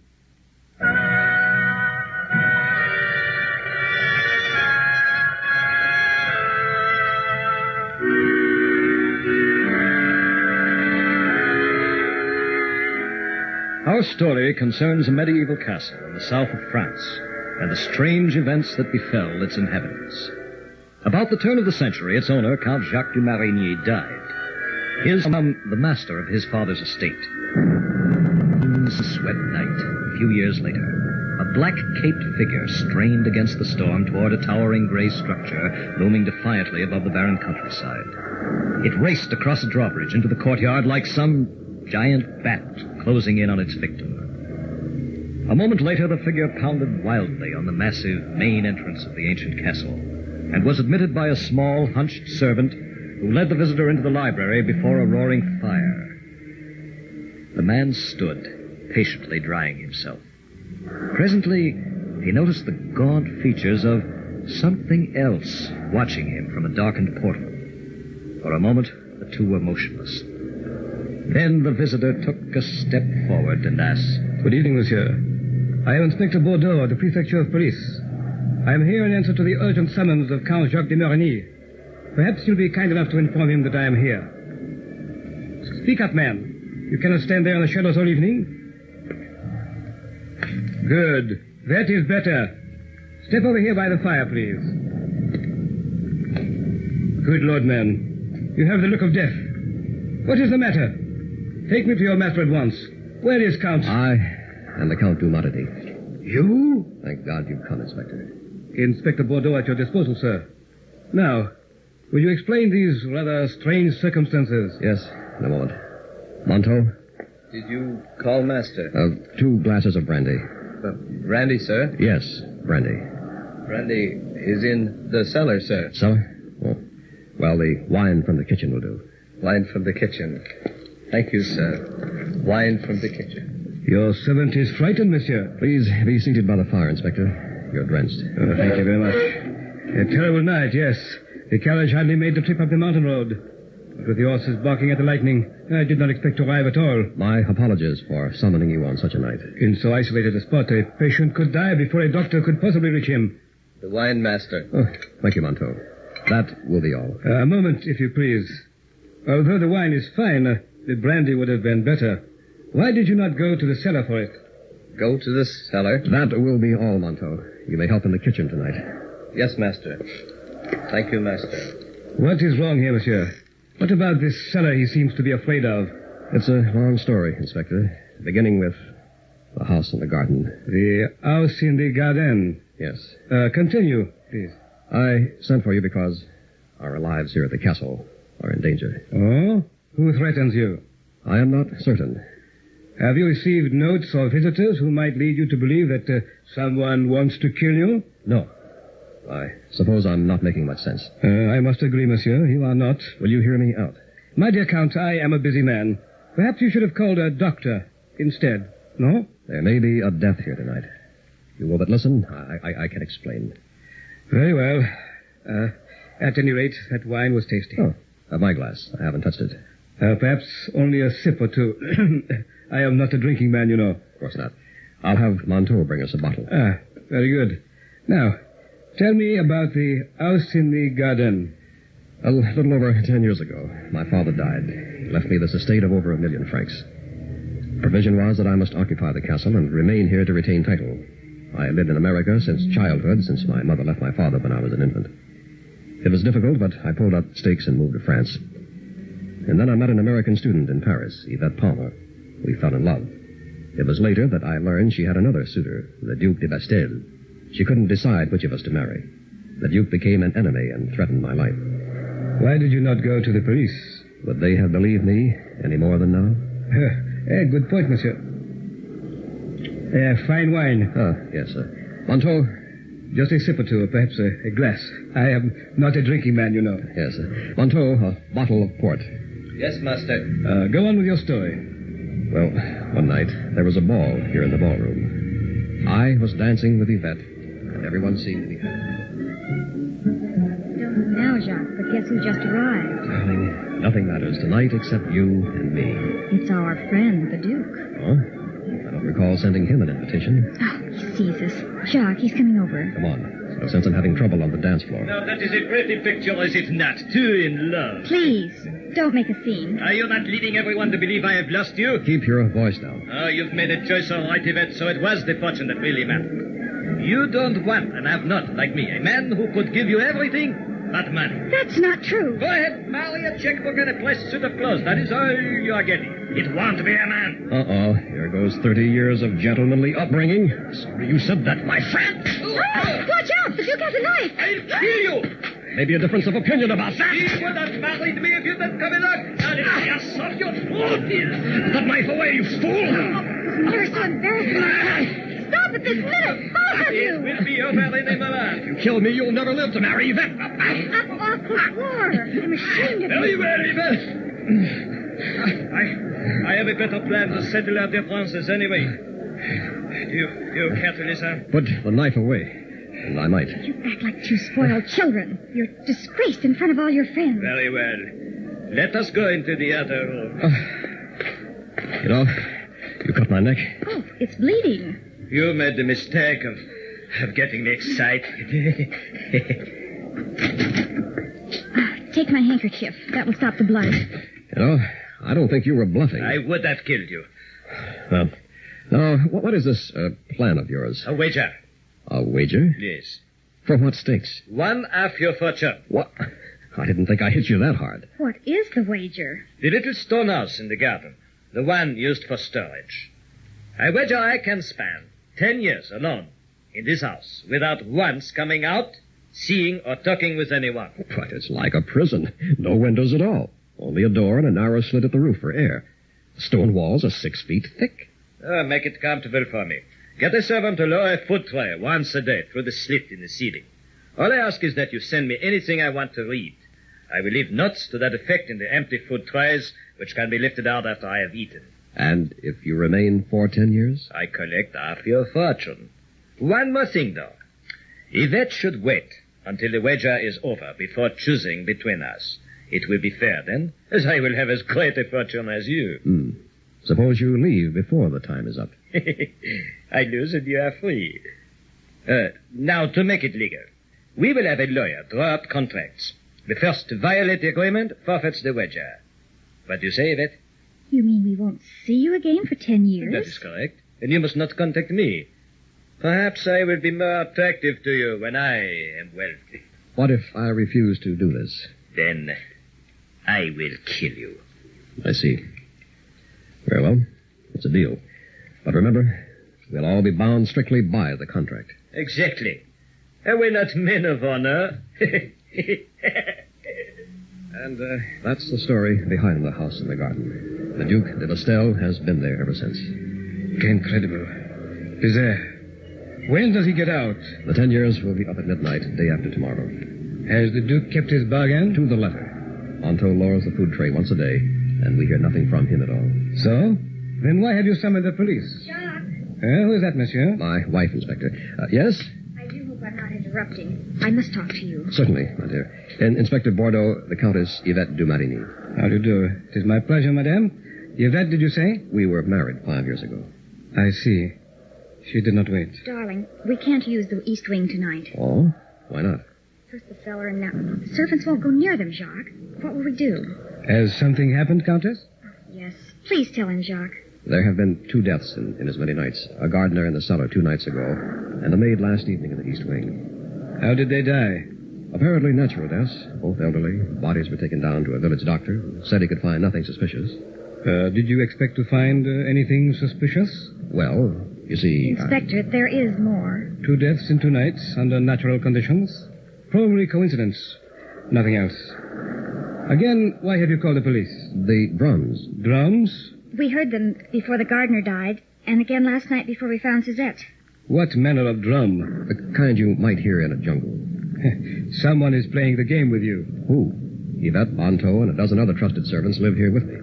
There's no one else except the Duke and the house in the garden. Pardon me, master. Here is wine. Yes, Monto. Put it by the inspector, please. Yes, master. I do not mean to hear. I must tell you, servants do not think Duke's still out there. What? Last 3 days, Duke not touch food on tray. Trays come back full. Perhaps the man is ill. Servants think he find out Miss Yvette marry Count. Maybe he escaped kill everyone with voodoo drums. Voodoo? One of the provisions was that he be allowed to read anything he desired. For the past few years, he's requested books on high and low magic, sorcery, witchcraft, and the like. So. And when did you first hear these drums? 2 nights ago. We had just gone to bed when they began to beat. Did you make an attempt to locate them? No, Inspector. We thought one of the servants was playing on them. They found a gardener in the cellar the next morning. Servants very frightened. It is easy enough to clear this up. Give me the key. I will open the house in the garden. No, not until midnight the day after tomorrow. But it's important to know if the Duke is in there. The contract states I will lose my entire fortune if I do that. We must wait. Didn't you send for guards to protect us? Protect you from what, monsieur? Voodoo drums?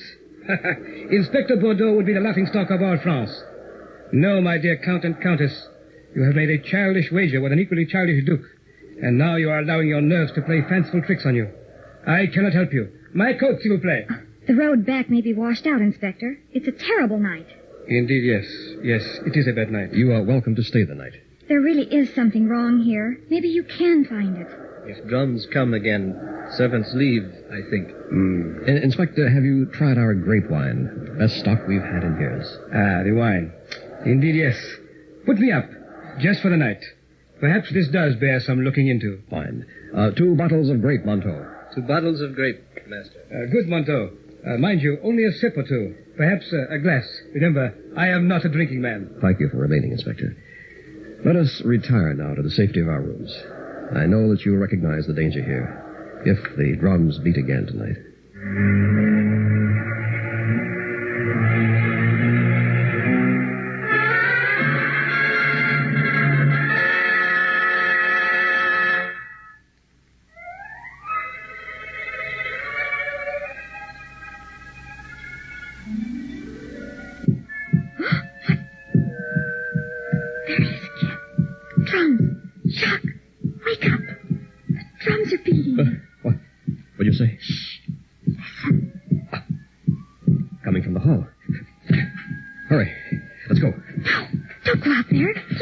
Gotta see who's behind us. Wait for me.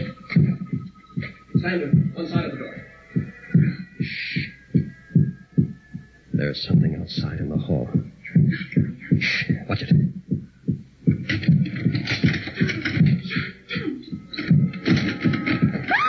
Come with me.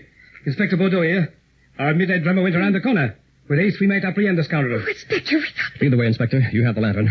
I was almost asleep when I heard the sound. You were very wise to summon me. This is either a practical joke or a ghastly plan of murder. Look, a shadow around the bend. Hurry. Wait. That tapestry. It's moving. What is behind it? An alcove.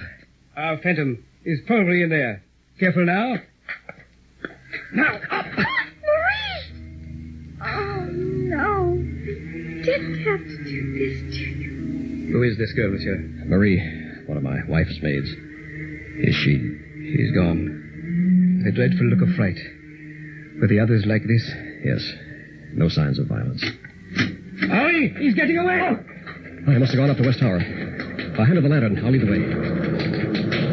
Through this door! A man could fall to his death from this old stairway. Here, take my hand, Countess. Oh, thank you, Inspector. See anything up ahead? Not yet. We're almost at the top landing. Then we'll have him cornered. Be careful, Jacques. Just a little farther. Watch it! Broken step. Go ahead, we're all right. They have a gun, just in case. Easy does it now. Shine the lantern around. It has to be up here somewhere. Looks behind that post. Look, a shadow moved. Where is that? You, come out from behind that post. Now we know where you are. I have a gun. I can't see a thing. Keep on the way. There's something hiding right over there. It moved again. Stop or I'll shoot. No, I didn't do it. Kindly raise your hand. No, you must believe me. Francois, the gardener. Look out for the open window behind you! Francois. Poor devil. But why would he? What reason? What do you think, Inspector? Nothing further can be done here. We'll take care of the body in the morning. I suggest we retire to our rooms and try to get some rest. So relieved it's finally over. Aren't you, Jacques? I wouldn't fail to go to my door.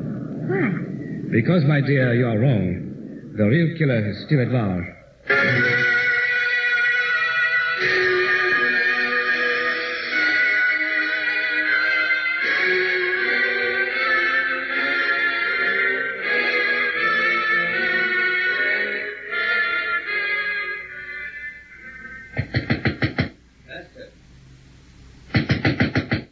Master, are you awake? What time is it? Oh, who? Sounds like Montauk calling us to breakfast. Coming, Montauk. Hold on. Be right there. Good morning, Master. Have bad news. Huh? How's that? Servants hear about Marie and Francois last night. All leaving. They can't leave us here all alone way out here. They say Cursan Castle. Everyone die. They not stay. Motona like voodoo drums either. Where is the inspector? He having breakfast downstairs. Tell him we'll be right down. Yes, Master. But hurry. Inspector plan open house in garden.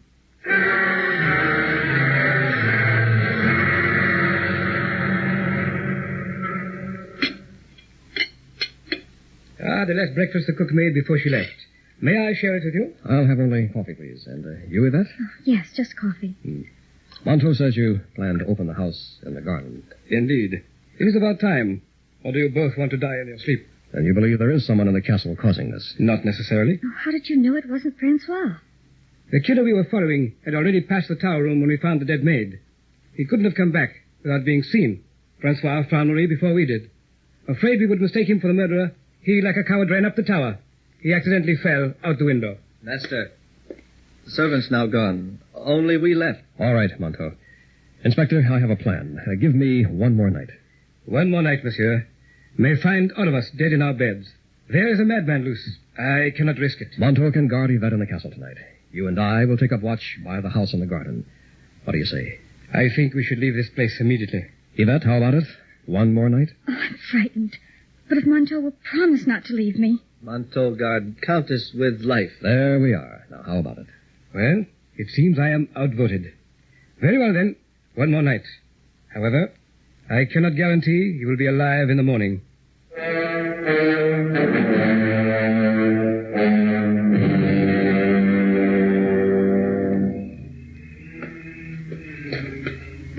The storm has passed. But the night is disagreeable, no? Yes. Turn up the lantern, please, Inspector. It's very dark. There. That is better now. This is the house in the garden, no? Right. Made of stone. About 30 feet square. No windows. So you mentioned. Very quiet in there. Like a tomb, eh? In a way. Here's a stone door. I have the only key. Without it, we'd have to blast to get in. Hasn't been opened since we locked him up. Uh-huh. And that opening near the door? That's where his food trays are lured. 6 inches by 24, just a slit. A foreboding prison. If it is still a prison. I strongly advise you to open it up for your own safety. He couldn't have escaped. Who beat the drums? They came from the castle, not here in the garden. What do you think? You wouldn't accept my explanation. My dear Count, please do not expect me to believe in witchcraft or voodoo. This is 1910, the 20th century. Then we'll hear the drums no more. The Duke is there, and only Yvette and Montauk remain in the castle, right? Exactly. There is no one else left to beat them, if you have assumed correctly. I suppose we are reasonably safe. Perhaps we are. What's that? The drums. From the castle. Yvette! Quickly, we may be too late to save her.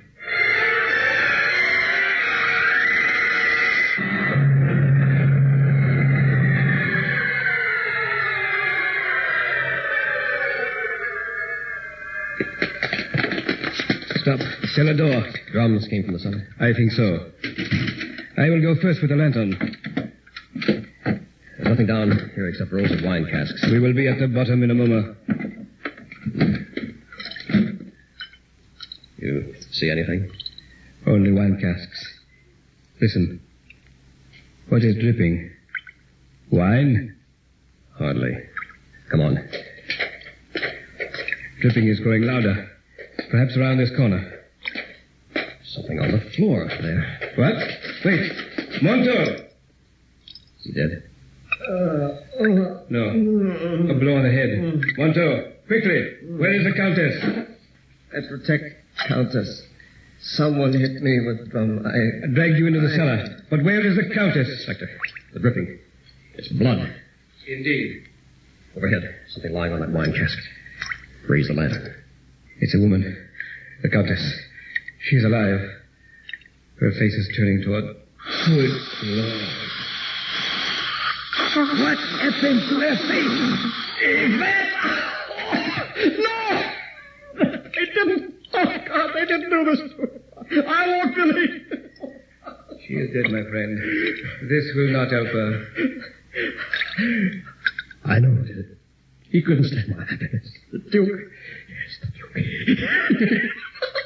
Killed him up. Let's go. I'll get the key. Yes. I advise you to calm yourself. Where are you going? To the Duke. Yes, to the Duke. We'll do what he wants at last. We'll open the house and the garden.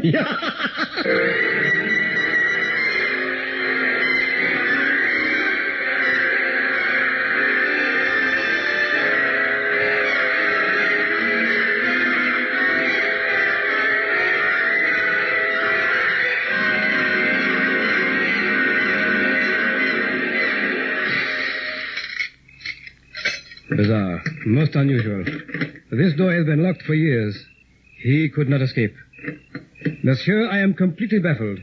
I confess, I do not know who has harmed you. Monto, help me with this key. Yes, master. It turned other way. Oh, all right. Turn. There. Inspector, give us a hand. Oui, monsieur. Door swings out. Here we go now. Pull.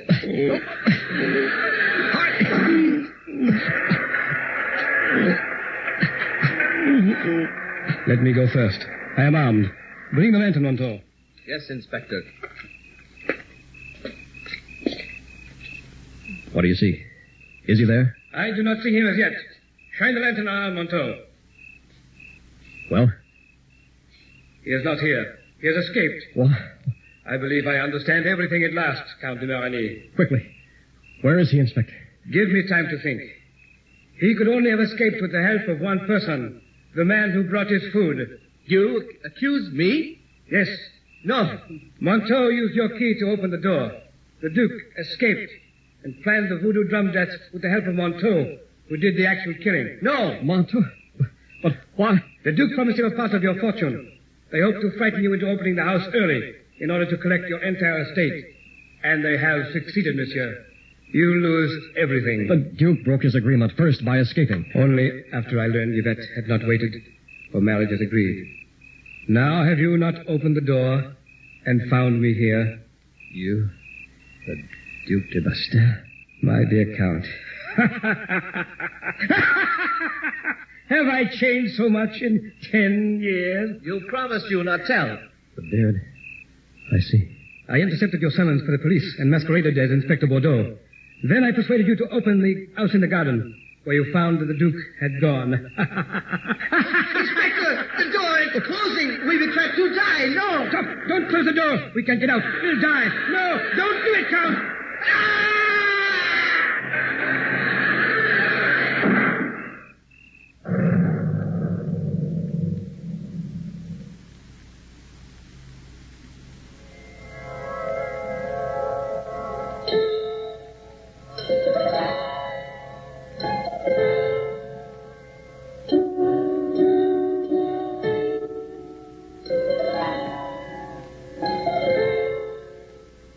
You have just heard Macabre, a special Far East Network presentation.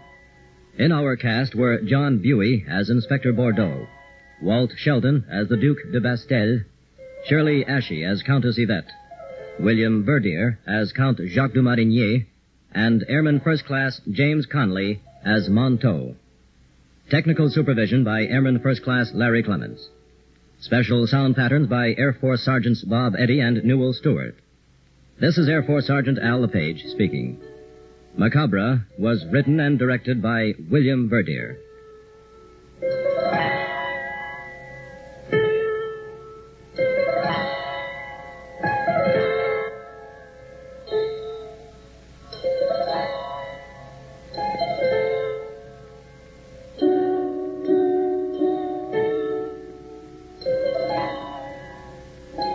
Macabre comes to you each week at this time through the worldwide facilities of the United States Armed Forces Radio and Television Service.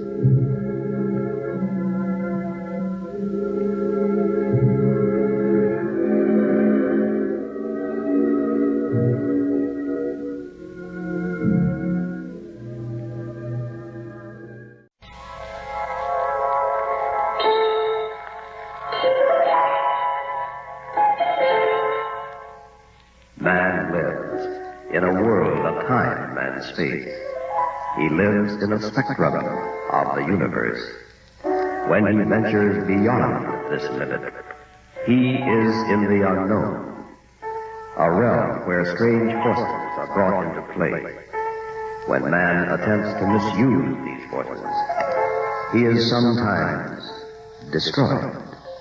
This is Macabre.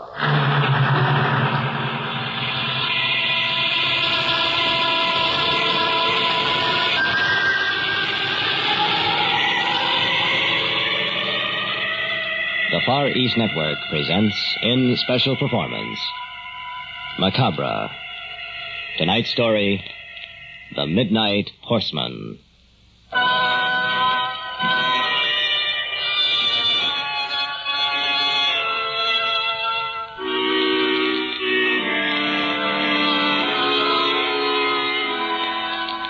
And now, ladies and gentlemen, if you will step down this corridor, I will show you some of the newer paintings which have just arrived. Really, Roderick, that's all I've heard about since I married you. The house looks like an art gallery now. Come on, Belle. Let's see what the man has.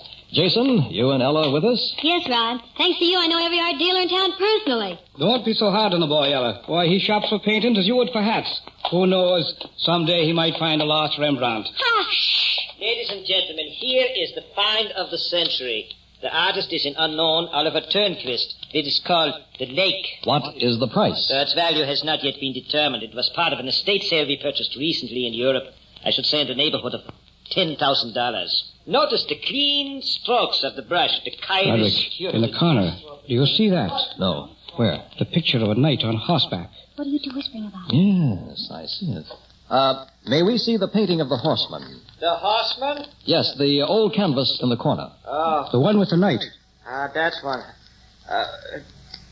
That really is not for sale. It shouldn't even be out here. Then why is it on display? It was part of the estate sale I mentioned. A very sketchy background, a painter unknown. I intended to repack it. Oh, Jason, he's trying to be mysterious to up the price. Does it have a title? Yes, the Midnight Horseman. Dates from the 13th century. What an ideal wedding present for you and Jason, Ella.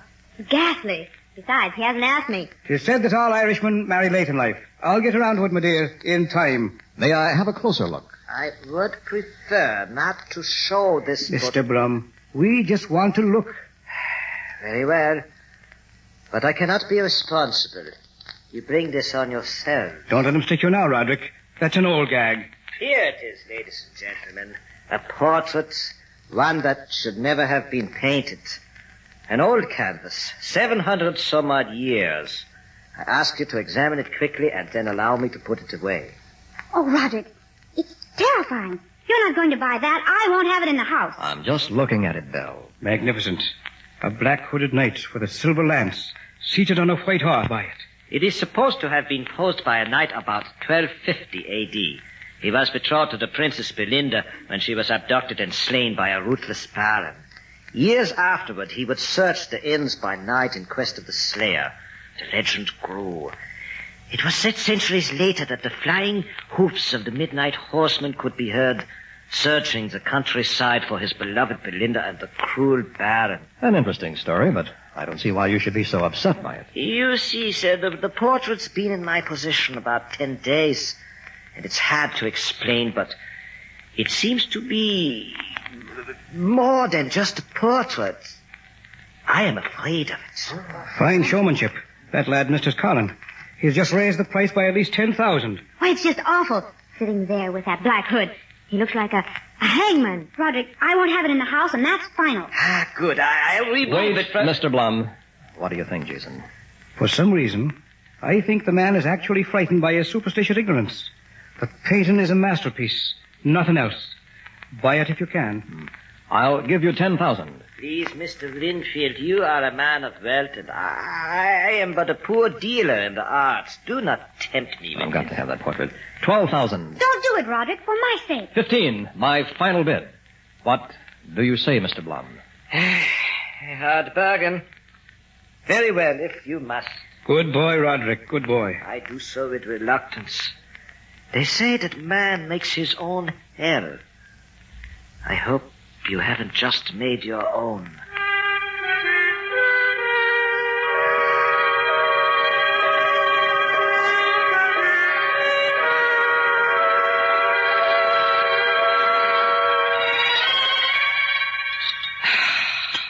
Supper fit for a king, Belle. I'm going to hire that cook right out from under your pretty nose one of these days. I'm glad you and Ella could stay, Jason. Brinkley? Yes, sir. We'll take our drinks in the library. Very well, sir. You girls join us? Oh, no, not with that picture in there, we won't. Go ahead. We have plenty of girl talk to catch up on anyway, don't we, Belle? Come on, Roderick. It seems we're not very popular with the fair sex at the moment. Right, we'll see you later. Ah, wonderful girls. Wonderful. I may just marry Ella one of these days. Now, don't get carried away. What happened to the heat? Do you feel a chill? Since you mentioned it, yes. I'll have Brinkley check it out when he brings our drinks. Now, let's examine the prize. Where did you put it? It's already hung over the fireplace. A magnificent find. Oh, you stole it at the price. There he sits, a hooded knight in black armor, poised, waiting. I see what the art dealer meant. Look, Roderick, at the lance he carries. I can almost understand Blum's feeling that he's more than a portrait. Yes. At any moment, you expect him to hurl the lance. There's something about it, Jason. Take the hood. Can't see his face, but his eyes seem to burn right through. Yes.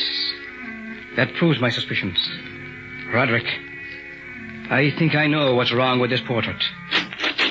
Shall I serve the drinks, sir? Yes, Brinkley, bring them in. Brinkley, is there anything wrong with the heating system here in the library? Why, no, sir. Then why is this room so cold? Strange, sir.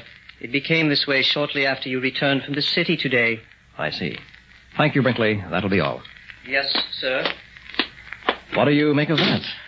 My boy, I'm going to spend the night by the portrait. I'll need my notes. They're in Ella's car. And your books on the occult. Jason, you about ready to leave? You're taking up these people's whole day. Ella, I'm not going with you tonight. What? Ella, dear, drive home like a good girl now. I'll see you tomorrow. You're spending the night here? I have a few notes to make. Jason Van Horn, you're heading for trouble. I'm psychic, you know. There's something wrong with that portrait. I'm warning you to leave it alone. Ella, will you go home? Ella, will you go home? Who do you think you are anyway? Well, let me tell you, it's just as well I didn't marry you. Take my notes out of the car before you leave. She's a spirited little devil, isn't she? I think you should go with her and forget the whole thing. Roderick, my boy, leave old Jason alone now. I promise you that by morning we'll have some news. We'll know exactly why they're all afraid of the Midnight Horseman.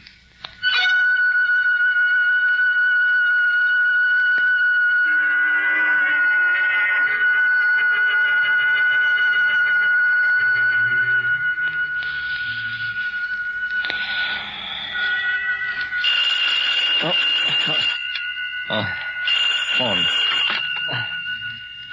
Who's that? Hello? It's the middle of the night. Who is it? Hello? Roderick? Yes? It's Ella. Oh. You, want to talk to Belle? Please, may I? Yes, just a moment. For you, Belle. Thank you. Ella, are you all right? What's wrong? Is Jason still there? I guess so. We left him down in the library after you left. Why? Ye God, what's eating her? Ella, is there anything wrong? It's hard to explain. I get those feelings. I don't understand them myself, Belle. Jason's in trouble. Please ask Roger to look in on him. Why, of course, dear. Now, don't you worry about a thing. I'm sure he's fine, but we'll check just to make certain. Oh, thanks. Go back to sleep, dear. I'll call you tomorrow. Sure, thanks again. Good night. Good night. Now, what the devil was that all about? Ella's worried about Jason. Maybe you'd better go down and see if he is all right. What could happen in the library? He's probably asleep. Rod, would you mind looking? I told her you would. I think it's high time she married Jason. Getting more like an old maid every day. Oh, Rod. All right. I'll go down to humor both of you. Guess I'll have to agree. The picture is causing too much trouble. Maybe it had better go.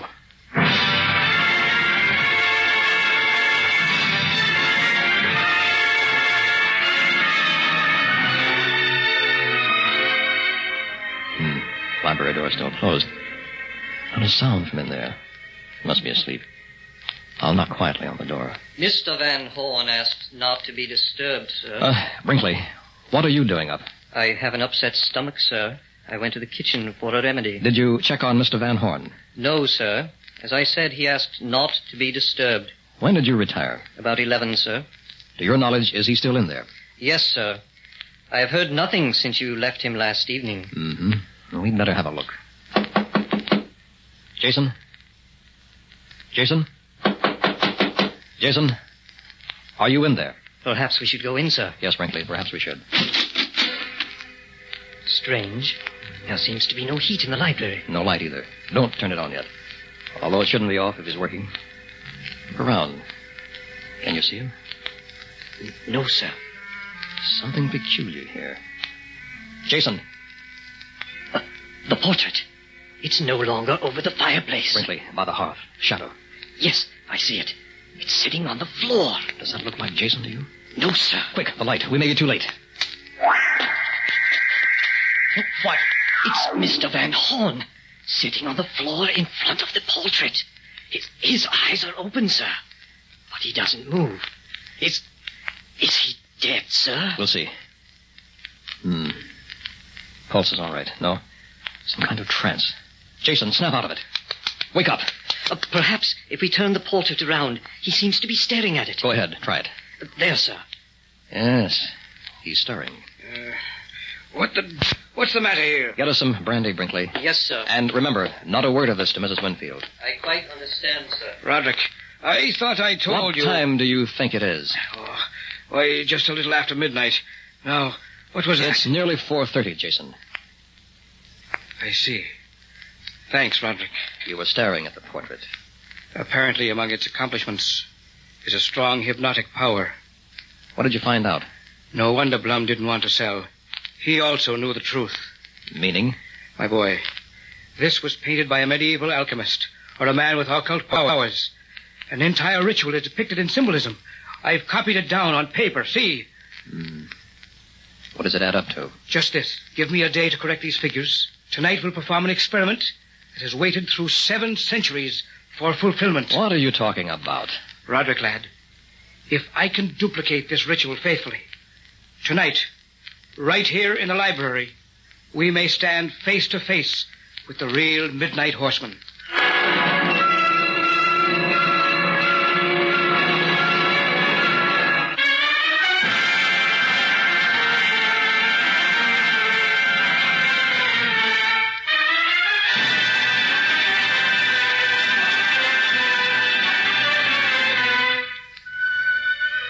What's the time? Nearly midnight. Everything is set. Portrait in a square, facing north. We've drawn a circle around us. Each holds a fresh tree branch. Exactly at midnight, we recite the words. This is a rare moment, Rod. There's something unnatural about this, Jason. As if we were trying to play God. The ritual wouldn't exist if it weren't meant to be used. All I did was buy a portrait. Now look how it turned out. If we're able to do this tonight, we'll go down in history as the first men to span 7 centuries. You don't want to forget what that man is looking for. Shh. Midnight. Here we go. Ready? I don't like it at all. Good. That'll add tension. That's good. Here are the words, lad. Let's say them slowly and clearly. Absom, Vada, Geta, Lum, An, Jectai, Som. Hear anything? No, just the clock. What went wrong? Let's see. Quick, drop your branch over the picture. I would forget that. Now the timing's off. Sit very still. It may work yet. Jason, you believe in too many old wives' tales. Shh. Don't scoff at things you don't understand. It should begin with the sound of a cold wind. Then we'll hear the hoofbeats of a horse approaching. Just be patient, Roderick. It didn't work. I can't understand what went wrong. I was so careful. Well, that's that for tonight. Wait. Do you hear it? The wind. He's coming. We've won. No. In a moment, he'll stand here as big as life. No, stop it, Jason. We did it, lad. We did it. You pulled the picture out of the square when we were so close. Why? I couldn't go through with it. It's unholy, Jason.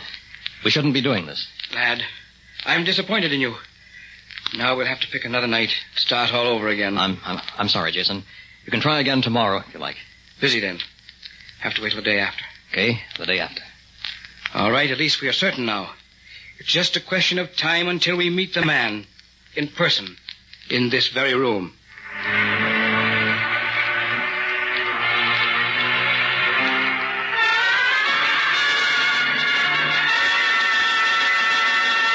Brinkley, there's no reason for you to remain up. Yes, sir. It's quite cool in the library. Shall I bring you a coat? No, thank you. Mr. Van Horn did not come tonight. That's right. It's nearly midnight, Brinkley. I don't want to be disturbed further. Yes, sir. I quite understand, sir. Ring if you need me, sir. Yes, sir. Good night. Good night. I wonder if I should try it by myself. Jason would be pretty disappointed if it worked, and he weren't here, though. Cold in this room. Jason thinks it's caused by some field of force around on the picture. The portrait. There it hangs above the fireplace. A hooded knight. Like a hangman out of some distant nightmare. Bell's right. It is terrifying. Wait. Can't look away. I'm being hypnotized. No. I did it. Jason was right. Don't stare at the horseman. Lord, it's uncanny. What's the time? 11:50. Should I try? Why not? Have to hurry, though. Take the picture down. Sit on the floor. Where's a tree branch? Oh, it's under the couch. There. Now, draw a square with it around the portrait. Okay. And circle around that. Picture faces north. Now, what did I forget? Something else. Oh, yes. Draw a big circle around the picture and me. Okay. She just made it. The words. Where are the words? Lost them. Oh, no. So close. Wrote them down. There must be somewhere. But where? Be too late in the moment. Must be recited at midnight. A pocket. That's it. That's it. Here they are. Quick. Read the words. Apsam Badha Betha Lum An Jektai Som. Next. Throw the branch on the portrait. There. The wind. I don't hear it. What did I do wrong? I didn't leave out a thing. It's supposed to work. Might as well gather the stuff up and put it back, I guess. Wait. Wind. I did it. Hey. The room seems wavy. Eyes playing tricks on me. Horse. Stunted. Like a galloping hooves. He's coming. Midnight horseman. He's heading right for this room. Oh, the room is so wavy. Field of force in the portrait. Shall I stop him while I can? How do I know he won't kill? I can pull the picture out of the square and stop him. What should I do? Belle! All right, darling. Are you all right? Are you all right? Belle, you spoiled the whole thing. I was looking outside and I heard everything. Please, darling, stop this while you can. I'm so afraid. I thought you were asleep. You weren't supposed to know anything about it. Oh, what you're doing is evil. But I haven't done a thing yet. You can, and would if I hadn't stopped you. Well, I'm confused. I haven't seen a thing. All that's happened is the sound. Oh, well, lucky that's all that happened. I'm sorry, darling. Here, dry the tears. Promise me, Rod. Promise me you won't try it again. I can't. Oh, you'll be sorry. Make a deal with you. First, I want to see you smile, though. No. Yes, come on.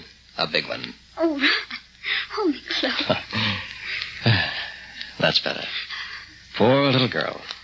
You were frightened. Make a deal with you. Okay. What is it? Tomorrow is Friday. Jason's coming over tomorrow night. We'll try once more. And this time, if it doesn't work, we'll quit. What if it does? Are you game? Oh, Rod. I've got to find out. How about it? I'm against it. But if you must... Well, I want to be here with you. Check. Just one more time, then. I've got to find out if the Midnight Horseman can be brought into being.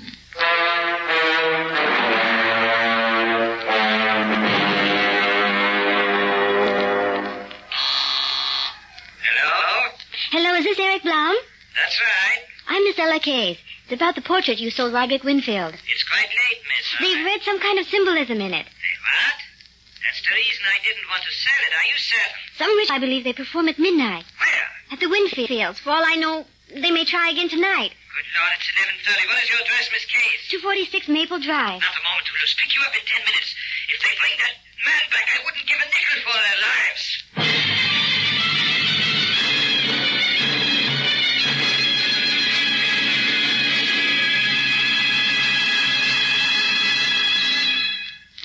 This is it, Bell and Rod. Nearly 12. This time we go all the way. I'll let the servants off tonight so it won't be disturbed. Good. Are you ready, Bell? Yes. Get it over, Jason. And remember, this is the last time. I promised it would be. Take your places. When the clock strikes, throw your branches on the picture and recite the words. Come what may, we won't try to stop it.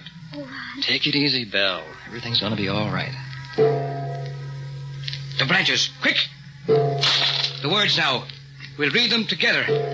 Asom, Bada, Yeta, Lum, And, Jektai, Sum. Rod. Shh. It should begin now. Listen. I wonder if it'll work again. Takes time. Listen. There it is. A horse! It's working! It's working! Rod, still stop him. I missed the chance of a lifetime. Look, a room. It's getting weighted. Be quiet. In a moment, a man centuries old will stand before us. Living, breathing. And hating. Belle, you promised. Stop him. It's our last chance. He'll kill us. You've got to stop him. Too late, Belle. That horse is about to crash through those windows. I'll pull the picture out myself.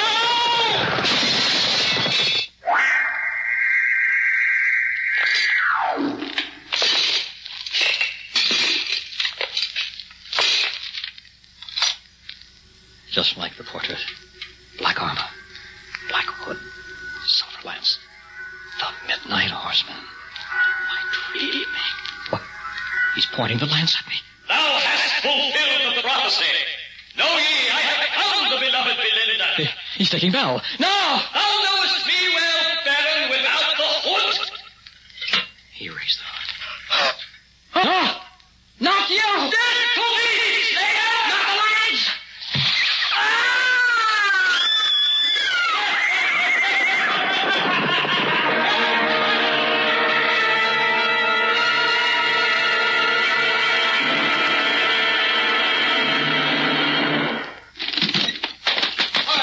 We're too late. They've done it. Broken windows. Yes, he's been here. Look! The portrait! There's a change. The lance, it's missing. Good Lord. Buried in Roderick's heart. No! There's only a little hole! But where are Jason and Belle? The answer is in the portrait. Let me see. There's a girl riding behind the horseman. Belle. It's Belle! Yes. And the hood is now missing from the horseman. You can see his face. It's Jason.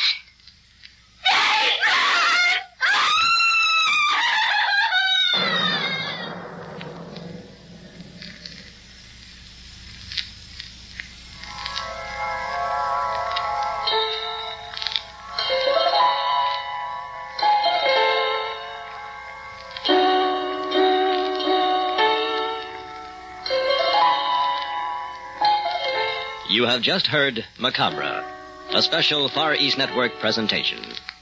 Tonight's story was The Midnight Horseman. In our cast were John Buey as Jason, Frankie Oka as Belle, William Verdier as Roderick, Sandra Mori as Ella, Walt Sheldon as Eric Blum, and Milton Radmilovich as Brinkley. Technical supervision was by Airman First Class Larry Dooley, with sound patterns by Airman First Class James Conley. This is Air Force Sergeant Al LePage speaking. Macabre was written and directed by William Verdier.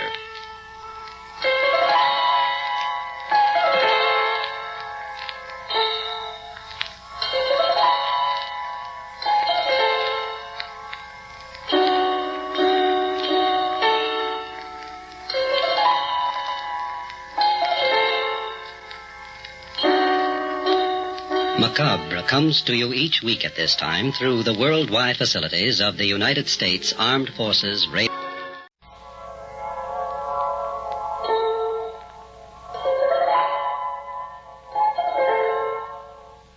Man lives in a world of time and space. He lives in a spectrum of the universe. When he ventures beyond this limit, he is in the unknown. A realm where strange forces are brought into play. When man attempts to misuse these forces, he is sometimes destroyed. This is Macabre.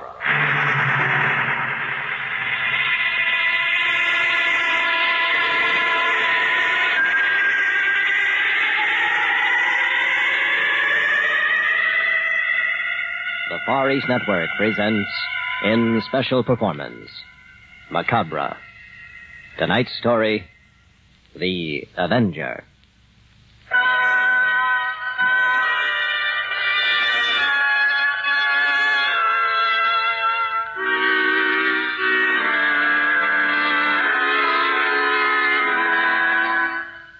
The night is warm and dark, except for the moon vainly trying to pierce a thickening sky.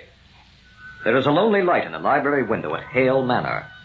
Outside, in the vine-strewn garden, a dark figure steals quietly to the flagstone terrace, pauses as if sniffing a scent, and then moves in an animal crouch toward the light in the window.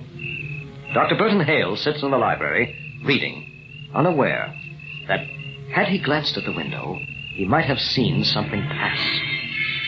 Something with a frightful look.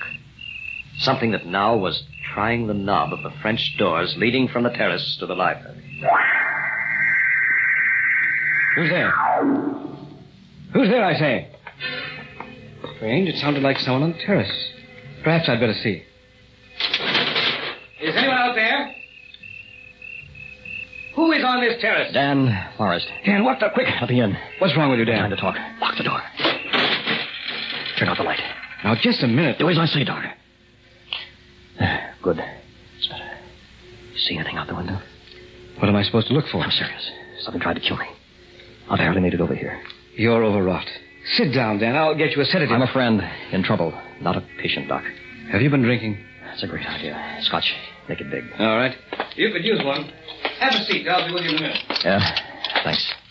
I'm not trying to pry your personal affairs, Dan, but I really think you owe me an explanation. Yeah, I do. I've known you 20 years. You're as sound as a dollar.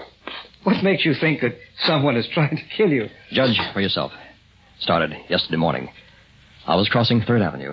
I just stepped off the curb and a parked cab tried to run me down. Coincidence. Wait, there's more. Today, at a construction project, a beam slipped from a crane. Almost crushed me. Dan, accidents will happen. It doesn't stop there. Tonight, I left my hotel room about 8. I walked past a dark alley, a shot rang out. Bullet missed by inches. I hopped into my car, made a mad dash for your place. But whatever is after me followed. It's out there, in your garden. Oh, this shot may have been a backfire. With a ricochet? Have you any idea who it might be? No. Dan, people need reasons to kill. You've never hurt anyone in your whole life. You're alarmed over a set of coincidences. I tell you, something followed me here. Could have been a policeman. You know, you did look like a burglar. I was afraid I'd be a target in front, so I came through the garden. What's that? Came from the terrace. Where are you going? Stay back. I'll have a look. What do you see? Be quiet, Dan. Was it anything? Couldn't tell. Flower pot overturned. Probably just a dog. Sure. Dog's gonna climb that 8-foot wall out there. You won't be satisfied until I call the police. No, we can't do that. Then there's something you haven't told me. That's right, Doc. If attempts are being made in your life, they must be stopped. I didn't want to believe this myself. Now it's clear. You remember the trip I made to Africa last year? Yes, you were doing research for a book. We had stopped for the night at the edge of a village deep in the jungle. After supper, I decided to go for a walk. It was a hot, stifling night. Another member of our party, Jeff Clayton from London, joined me. For some reason, our conversation drifted. Smell about the natives in this section. They don't seem unfriendly. But one never can tell. That's why I pack an automatic on field trips such as this, just in case. We've walked far enough, Jeff. We don't want to get too far from camp. That's all right. Better start back. Mosquitoes starting in. You know, speaking of natives, we haven't seen a single one tonight. There don't seem any white men in this area. They're very likely avoiding us. Wait. That clump of trees. Flash your light over there. Right, huh? Looks like a temple.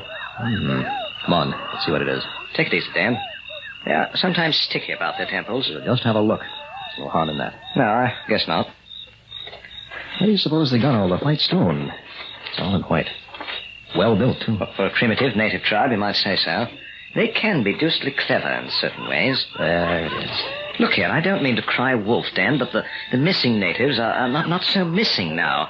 Two are staring from those bushes. Tell them we're just admiring their craftsmanship. Let's go inside. Hold it, Dan.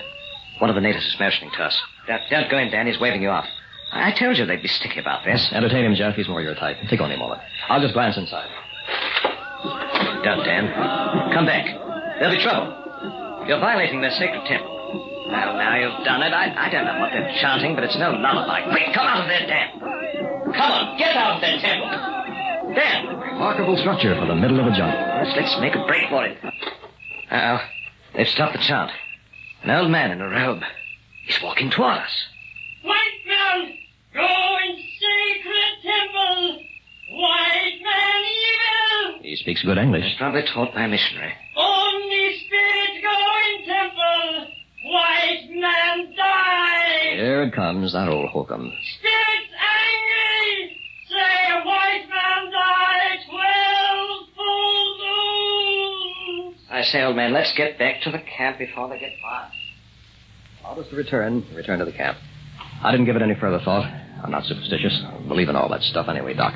I don't think it has any connection. Is that all? Not quite. In researching the temple, I'll learn something else about this particular tribe that might have a bearing. When anyone harms them, they either kill him on the spot or send a sort of avenger to perform a ceremonial execution rite. They tracked one man to South America. I forgot the whole thing until yesterday. It looks as if they didn't, though. Tomorrow is the 12th full moon since I went into that temple. From all appearances, something is after me. Have you told anyone else about these attacks on your life? No, there were no witnesses. The police would say coincidence. And so would I. You're a fine mystery writer. Why don't you leave the plots on the bookshelves where they belong? I know. That's why I've kept it to myself. I don't want to be a laughingstock. Just think. Mystery writer Daniel Forrest takes plots seriously. Runs from the Avenger instead of critics. Good boy, Dan. Say, where's Joanne? Waiting, I guess. I was on my way to see her when I panicked over the shot. Why don't you keep the date? Yeah, I think I will. And thanks for listening to my troubles. Forget the other. It's sheer nonsense. What if it happens again? Then we might assume, mind you, that your life is in danger.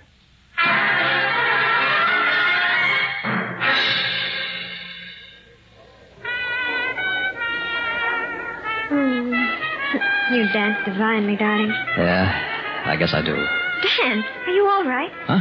You seem 1,000 miles away tonight. Look, young lady, I'm relaxing. Close your eyes. Enjoy the music. You never did say why you were so late. Joanne, I have other things to do besides court you. I was busy. Speaking of courting, we've known each other 4 months. We had planned to set a date. I hadn't forgotten. But I'll have to wait a few days until I settle something. My poor darling, you are worried. Tell me what it is. No, it's nothing, really. Then hold me close. You can't dance and worry, too. Joanne, I do love you. I might allow you to kiss me, if you tried. Dan, Was anyone supposed to meet you here tonight? Of course not. What a ridiculous question. I've felt watched all evening. I told you not to wear that dress. I'm serious. Isn't that someone sitting at our table? Yeah.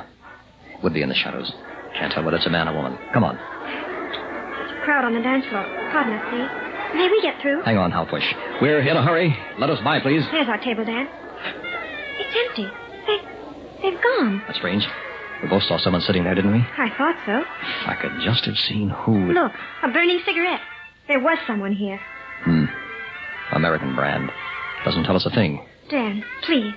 Is there anything wrong? I have to admit, Joanne, I'm afraid there is. Well, what is it, darling? Take a cab and go straight home. Without you? Go ahead. I'll call in the morning and explain. But, Dan, I don't understand. You want to get home, don't you? Yes, of course. Go, Joanne, while you can. Before they decide to get you, too.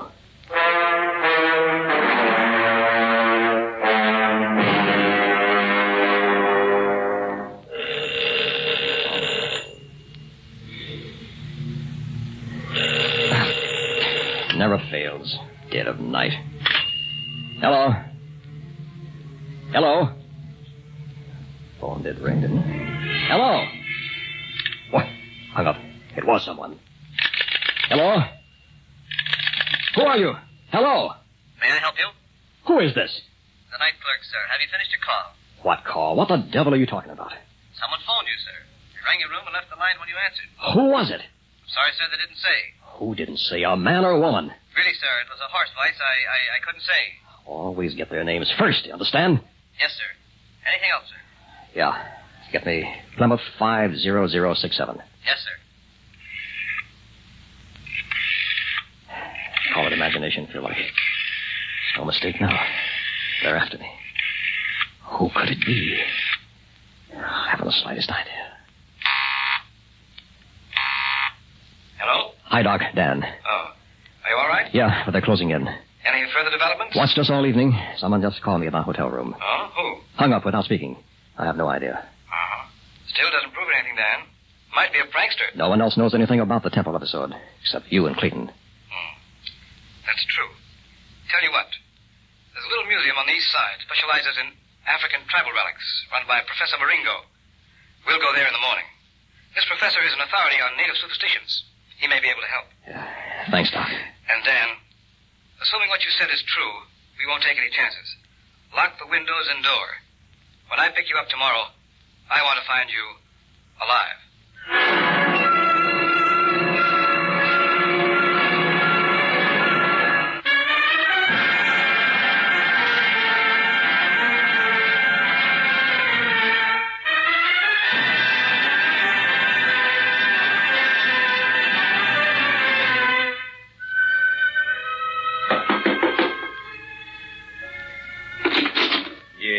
Professor Maringo? Oh, Dr. Hale and Mr. Forrest. Come in, come in. We'll try not to take too much of your time. Not at all. Won't you sit down? Thank you. I told you the basic problem on the phone. Mr. Forrest here can fill you in further. I've read your books, Mr. Forrest. Very good. Yes, indeed. What is happening to you is like a book come true. Improbable, but true. Are you familiar with the tribe I offended? Let me say I know something of them. The fact they are primitive in no way dulls the intensity for their way of life. They are quiet, unassuming people, fervent believers in their own ideology. Mr. Forrest, do you know what spells and death prayers are? I have an idea. They are very real, indulged in by these primitive people. By these methods, they have been known to kill halfway around the world. I'm not saying you are under attack. However, if you violated the temple, you will not go free. The curse of 12 moons means you will die on the night of the 12th full moon. Or, pardon the direct reference, tonight. Now, I'm not telling you this will happen. I'm only saying it is possible. You think they meant what they said? I'm afraid they do. I can tell you in a few moments if you are under a prayer of death. Princess Ulanga lives with me. I rescued her from this same tribe. She became an outcast for some reason and was about to be killed. Princess! Come here, my dear. Princess, this is Daniel Forrest. How do you do? Excuse me.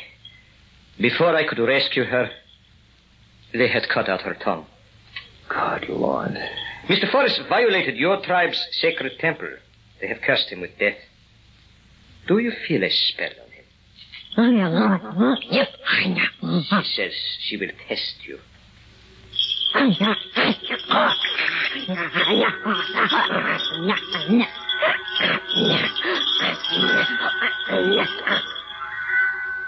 Why is she staring? Why doesn't she tell us? What are they doing to me? Princess Ulaga, do you feel the death prayer? For God's sake, ask her to hurry. She says if they chant the prayer of death, she cannot feel it. That means I'm free. Doc, you hear that? Let's pick up Joanne. I promised I'd tell her as soon as we found out. Do not rejoice so hastily, Mr. Forrest. This test is not conclusive. But if the princess is right, it does not mean you are safe. It means they have used an alternate plan and dispatched an avenger.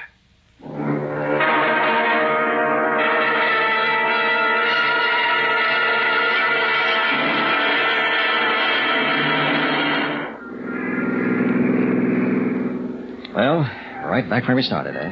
But there's still no evidence they plan to harm you. Maybe this is all wasted motion. We're taking it too seriously. What if they do? Then you're in a peculiar position, Dan. The Avenger may be a perfect stranger, or anyone you've met in the past year. You'll have to be on guard against everyone. Even Joanne? Even Joanne. My God. It's frightening, Doc. Where are you meeting Joanne? At the Low State.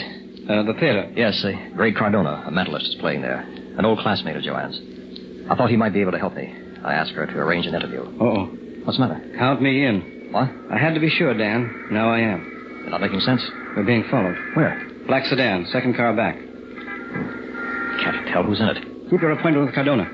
Then go to your hotel and stay there. I'll check with you later. If they move in, it'll be tonight. I'm glad you're with me. I'm a doctor. I'm with anyone, Dan, who's fighting for his life.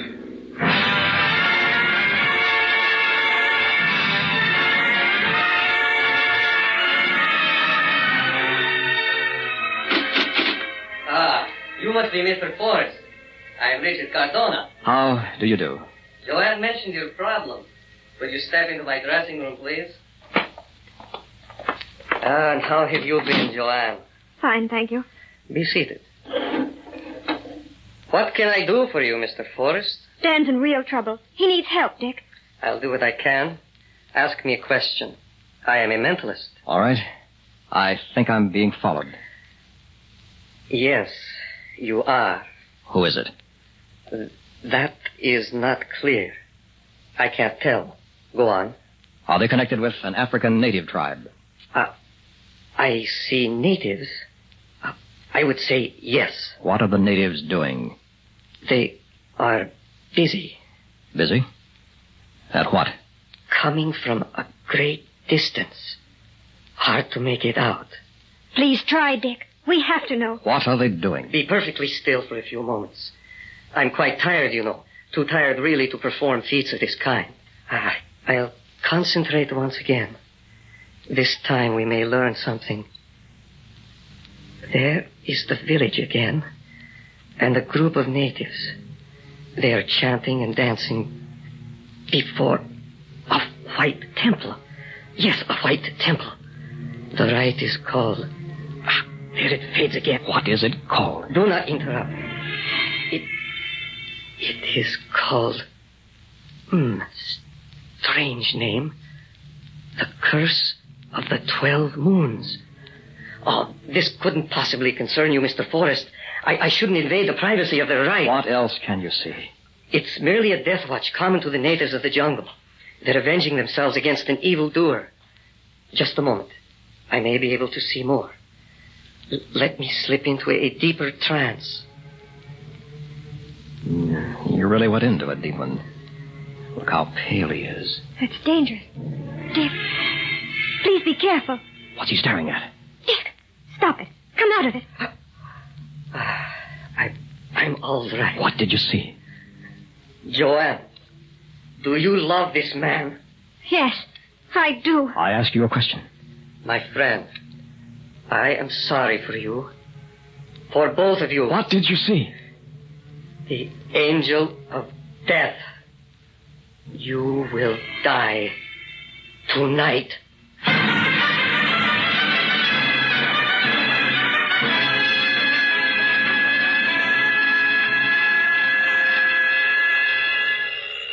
Hello? Dan, any sign yet? No, Doc.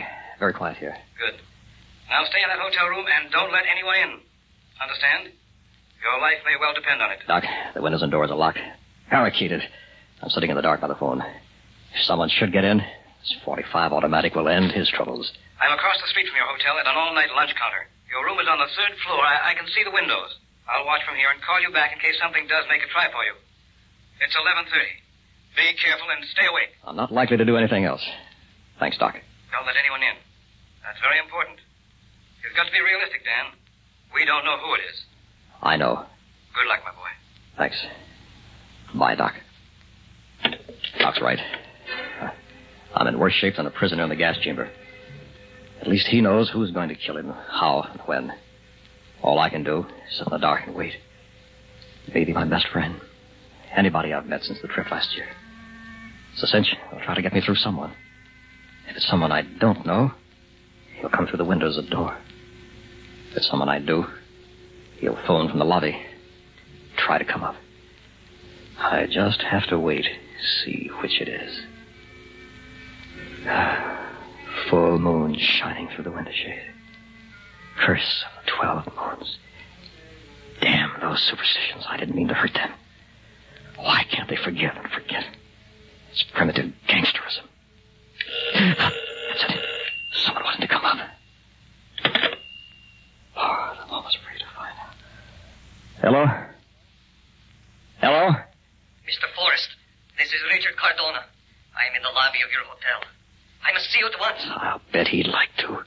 I'm sorry. I can't be disturbed tonight. You're going to be executed in a matter of moments. I may be able to help. Good night, Mr. Cardona. And don't try to come up. First try. He may be the one. Can't be sure. But we'll know if he knocks on that door. I'll blast him to kingdom come.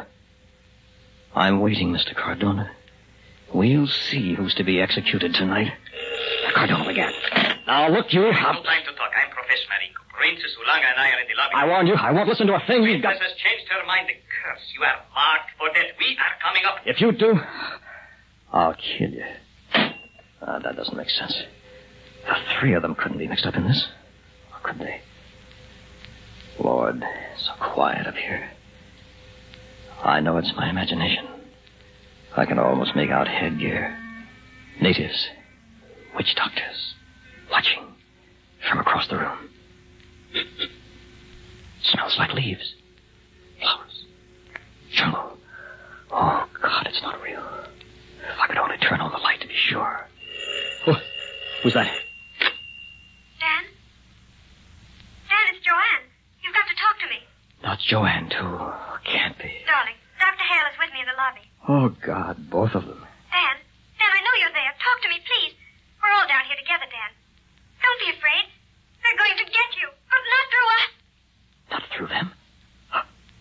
Of course not. What a fool I've been. I've sealed myself in a tomb. Darling, can't you hear me? There isn't any time left. We're coming up. The killer is already in your room. Oh, already here?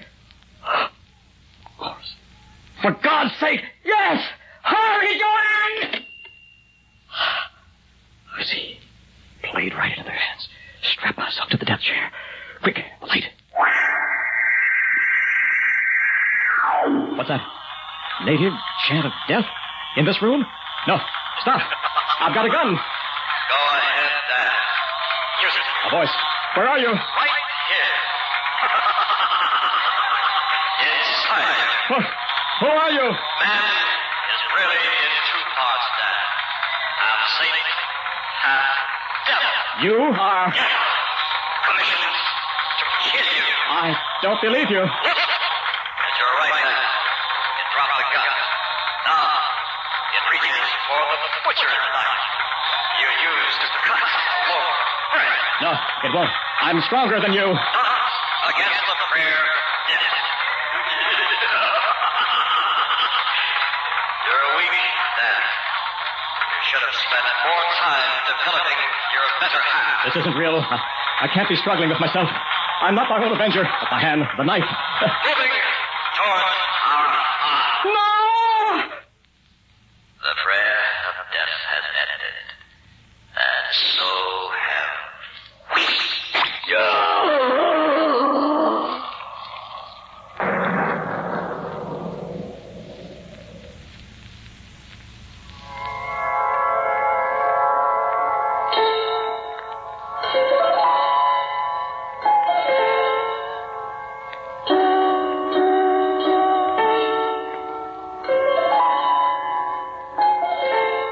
You have just heard Macabre, a special Far East Network presentation.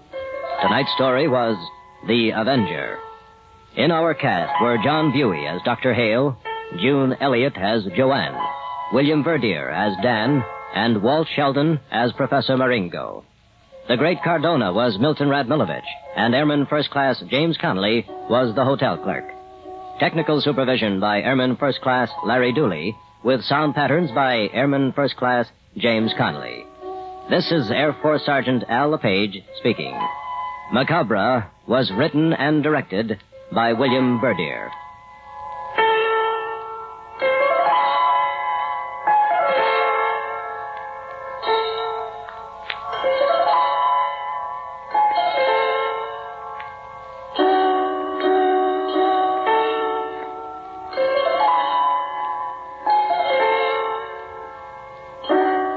Macabre comes to you each week at this time through the worldwide facilities of the United States Armed Forces Radio and Television Service.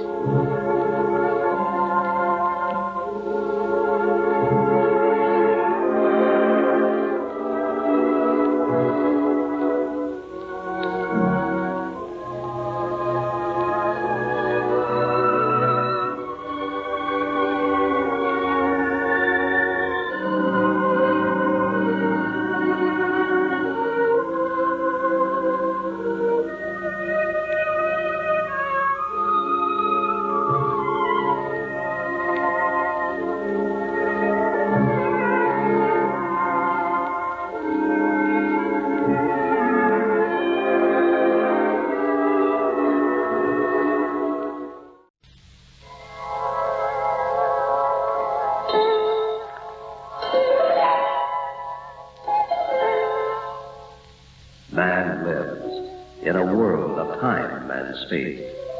He lives in a spectrum of the universe.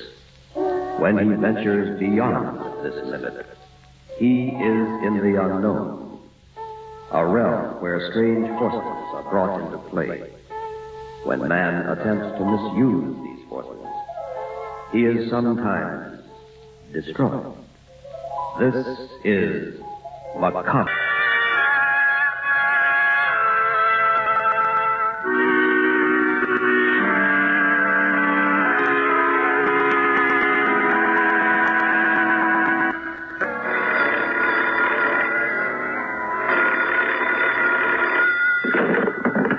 Hello? Hello. Is this Dr. Vega? Yes? This is Thomas Paine of the National Museum. I'm calling for Professor Abernathy. We've been trying to reach you for a week. I've been out of town. Go on. It's about the expedition to the glacier. Oh, what? Have they returned? Well, yes. Unexpectedly. Did they find anything? Not exactly. You see, Professor Norden... Come. What about Professor Norden? He did not come back. What? The members of the expedition are meeting tonight at the museum. Can you attend? Certainly, Mr. Payne. What time? 8 o'clock. And may I ask you, sir, not to fail us? Of course I won't. But what's happened to Norden? At the moment, sir, I cannot say. We'll expect you then at 8 o'clock. What we have to report is of the utmost urgency.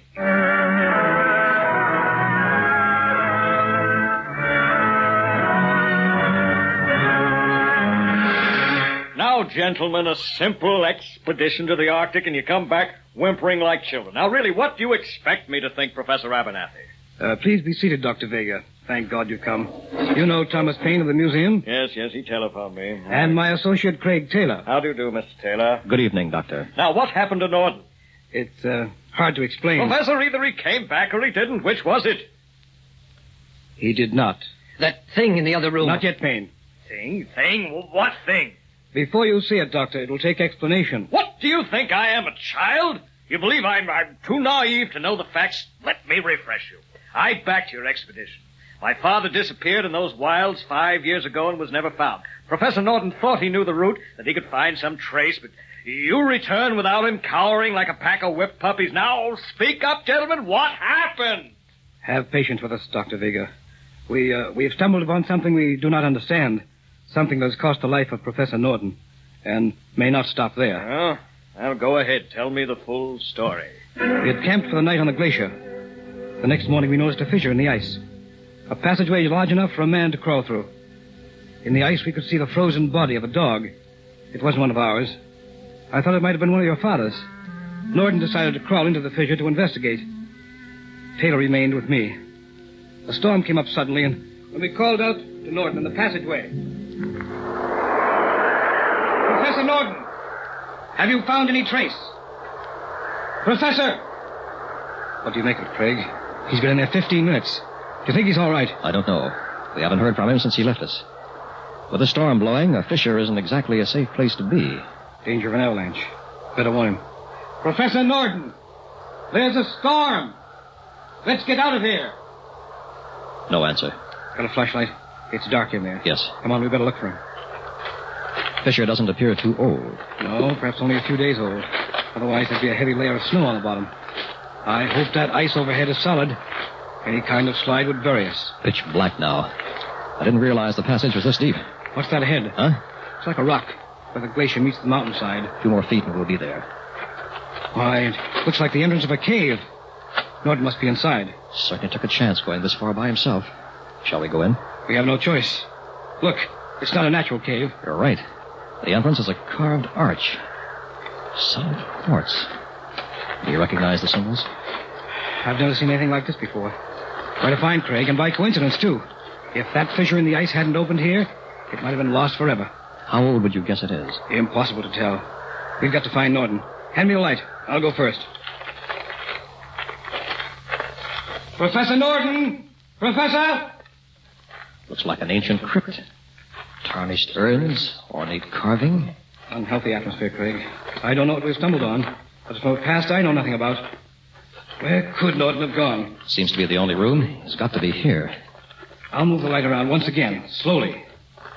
A man just doesn't disappear in thin air. What's that? Where? Pile of rubble. Something caved in. Yes, in the corner. Come on. It's Norton. He's alive. Quick, clear the rocks. He's caught in the slide. Professor Norton, can you hear me? Yes. I'm done for, Abernathy. You and Craig, get out of here as fast as you can. Nonsense. We'll have you free in a moment. There's another room behind those rocks. Don't go in there. I moved some rocks to cover the doorway. Slide buried me. Did you find a trace of Dr. Vega's father? No. Just cover that doorway and leave. Norton. Poor devil. He's gone. Strange. What's that? I'm not a medical doctor, but he doesn't seem to have been fatally injured by the cave-in. What do you mean? The answer may lie in there. He was probably delirious. We'd better get out of here. But before we do, shouldn't we have a look? Norton warned us. Would a scientist refuse? After you, Professor. Careful, Craig. Don't upset that boulder. It could stop all our plans. Ease under that arch. We don't know how old this is. It may crumble. Why, it's just a room like the other. Look, straight ahead. At the foot of that altar. Yes. Sparkles like a jewel. That's what Norton warned us about. Nonsense. We're scientists, Craig. Norton was no fool. Neither am I. Let's have a closer look. 10-foot jewel. A prize from the Arabian Nights. Or a quartz sarcophagus. Of course. Why was Norton afraid of it? It's not locked. The lid can be raised. Don't, Professor. My boy, this is what every scientist dreams of. How can you refuse? All right. I can't tell why. Something seems to be warning me to leave this alone. If you have to, take a look, and let's get out of here. Harry, give me a hand. Okay.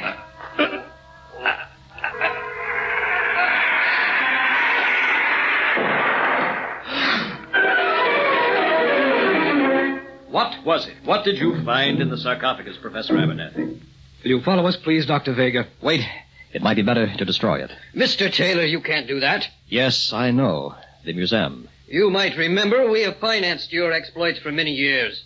There is some sort of obligation to us, don't you think? Pardon me. I'd forgotten the commercial aspects. The public has a right to see these remnants of mankind's past. Gentlemen, will you follow me, please?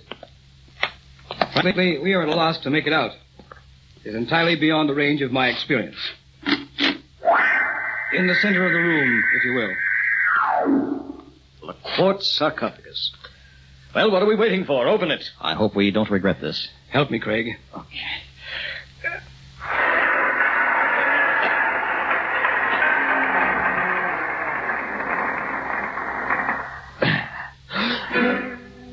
There it is, Dr. Vega. This is incredible. Is it some kind of joke? We wish it were, Doctor. Man.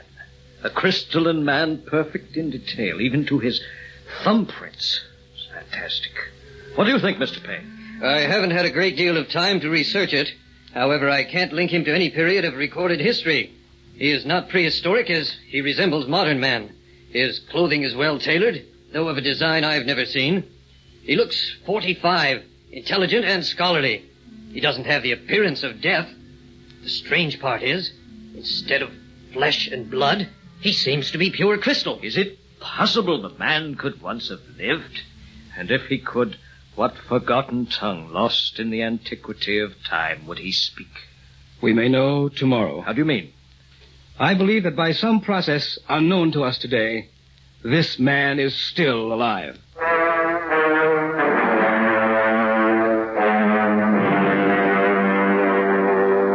It's no use. We've tried everything. He is solid crystal. I was mistaken. He is perfect to the last blood vessel. Why should a man who is not flesh and blood need blood vessels? Shall we admit he is merely a sculptured statue? We don't seem able to prove otherwise, but I feel some obvious fact is escaping us. Wait. There is one further chance. He may be a silicon form of life. In that case, he should respond to electric shock, be recharged, so to speak. Let me connect these electrodes. Any sign of life will show in the form of a brain wave on the electroencephalogram. Good thinking, Professor. There. Now we'll give him a jolt.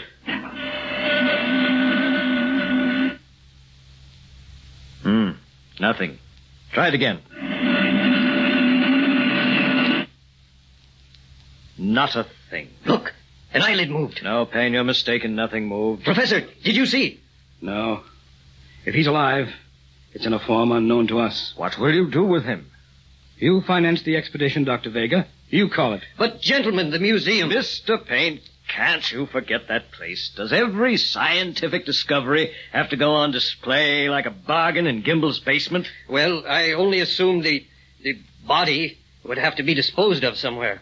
Are you sure you want it, Mr. Payne? After Norden's warning? What happened to Professor Norden had nothing to do with the crystalline man. He was probably delirious when you found him. All right, enough. The truth of this still escapes us. However, it can serve no purpose by remaining here. We may have it? You may regret it, Payne, but go ahead. Take it. Put it on display in the slumber room. That may well be what he's doing. Very well. We'll exhibit it in the public interest, with the provision that you retain the right to examine it when you choose. Oh, Professor, I just left the coroner's office. Too bad. The coroner's office? The guard we found unconscious here this morning. The one guarding the crystalline man last night. Yes? He just died.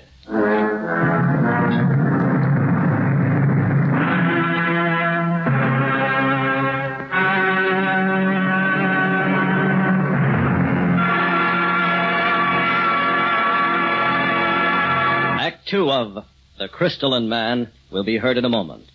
But first, what causes traffic accidents? Weather conditions, road conditions, vehicle conditions. These all have some part in the total traffic picture, but it's the driver's own conditions, both mental and physical, that cause a great many of the accidents that you read and hear about day by day. You may find somewhere in the accident report that the driver in an accident was tired, angry, inattentive, or had been drinking. Harder to find in the report would be the driver's mental state at the time of the accident. In many cases, the driver didn't know, didn't think, or didn't care about the possibility of having an accident. How can he be made more aware of the danger he is causing to himself and everyone else? The National Safety Council suggests one good way is by an active community campaign against such thinking. And that's where you come in.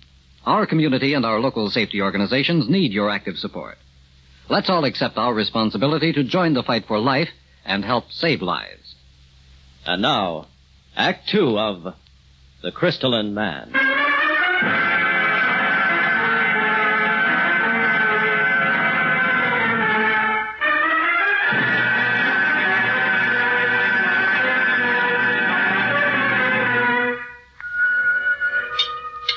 Man, you kids eat like horses. It's a good thing your father makes a little money.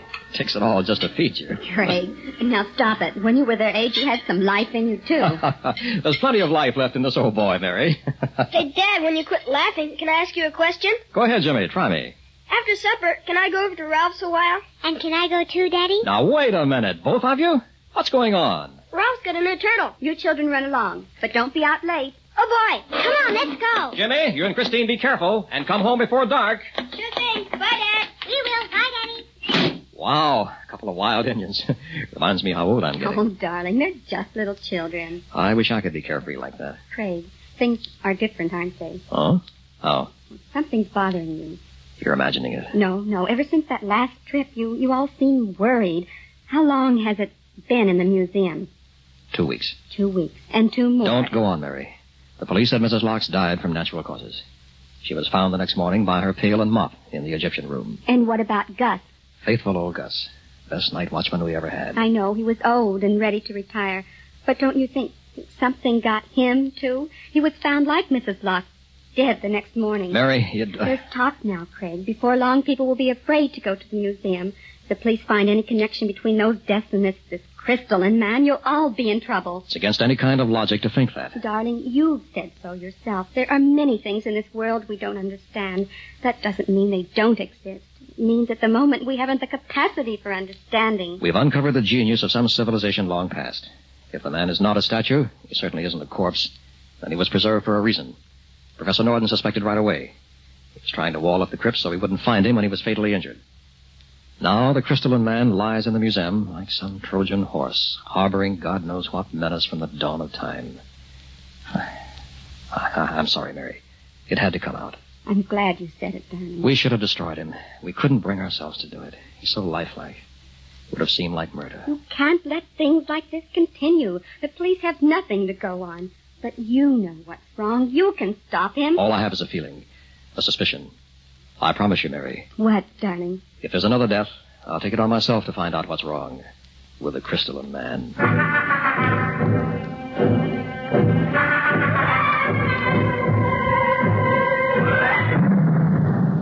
There's the night watchman. You want to ask him, Christine? No, you ask. Oh, all right. Mister? Eh? Museum's closed. You kids go away. I gotta ask you something. Run along now. Be dark soon. You ought to be home. Please, mister. We have to go inside. Oh, do you now? You tell him, Christine. Okay, Jimmy. We were here after school today. I left my homework in there. Museum's locked up. Come back tomorrow. Your books will be turned into the main office. You can pick 'em up then. But you don't understand. She has to study her homework tonight. Don't you see? Or I'll get a spanking. Do your parents know where you are? Gosh, no. They think we're at Ralph's seeing a turtle. We said that so I could get my homework. Please, mister. Well, you should be more careful. You don't want us to get spanked, do you? I'm not supposed to let anybody in. I might lose my job. Regulations, you know. It'll be a secret just between us. We won't tell anyone. Yeah, a secret. Okay. Just between us then. But remember, no tricks. Whisk in, pick up homework, whisk out. Just like that. Check? Check. Know where you left it, Christine? Yes, on a table by the dinosaur. It's pretty dark. Can you see your way? I think so. Be right back. What's your last name, son? Taylor. What? Your father's Craig Taylor? Sure. Professor Abernathy's associate. I knew it. Now I will be in trouble. Don't worry, we won't tell him. Some days you can't win. Christine, hurry up. Let me go in. I'll find her. Yes, good idea. Quick, get your sister. Hurry up, son. I don't want any trouble. Now I've done it. When the professor finds I've broken regulations, I'll be out of me job. That's funny. Those kids are taking a long time. Christine! Jimmy! Make it snappy! Hope nobody comes along the street and sees me here with this door open. Oh, goodbye job. Hey, those two ought to be back. I don't hear a peep out of them. Getting too dark in there to make much out. Hey, Christine! Jimmy! Uh-oh. I don't like this. Hey there! You kids all right?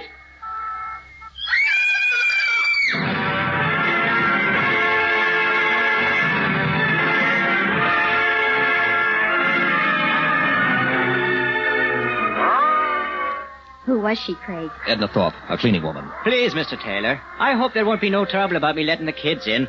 How did I know they'd find old Mrs. Thorpe dead? Natural causes again, Craig? Police coroner said heart attack. Christine, you're sure the dead woman was the only thing you saw? Yes, Daddy. I just found my homework when I saw her. Then Jimmy came in. We were too scared to move, Dad. Uh-huh. What are you going to do? Mary, you can see what we're facing here. Take the children home. I'll be along later. But, Craig, aren't you coming with us? No, I'm spending the night in the museum. It's time we learn the truth. Not alone, darling. That's too dangerous. The deaths occur only when there are no witnesses. The only way to find out is to bait the hook. I'll stay in there alone tonight. The killer may be tempted to strike again, and then we'll know.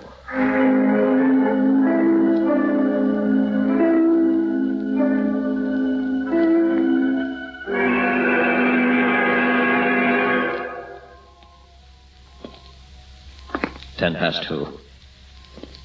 Getting sleepy. Big place. Those 2 dinosaurs aren't kittens.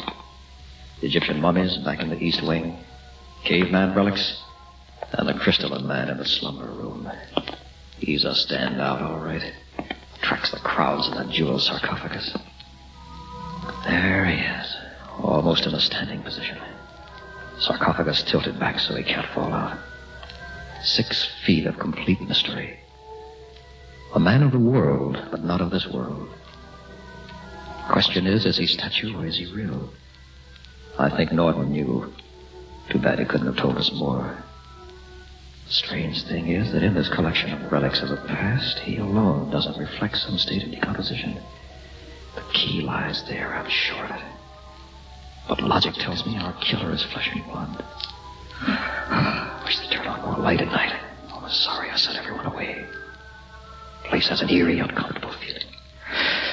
Where's that chair I saw around here? Oh, there it is.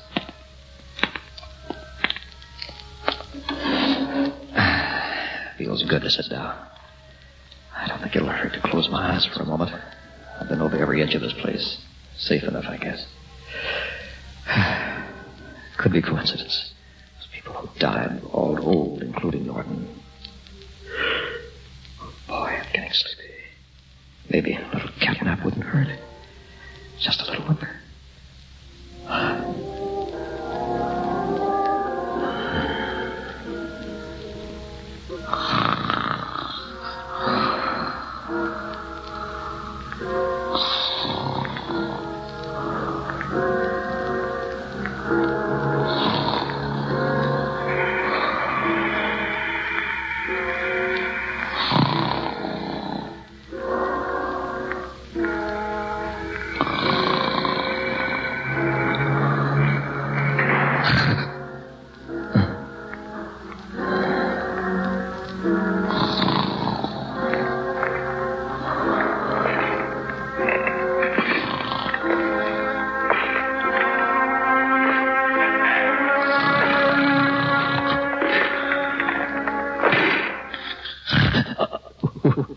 Who is it?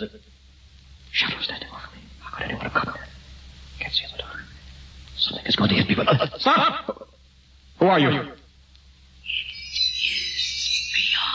thy capacity to understand. The crystalline man. When I touch thee, breathe deeply savage, and thou wilt be gone. Wait! Then you are alive. Since the beginning of time. How old are you? Perhaps 1,000,000 of thy years. But modern man doesn't go back that far. If time be curved, thou might say, I am old enough to be from the future. Who are you?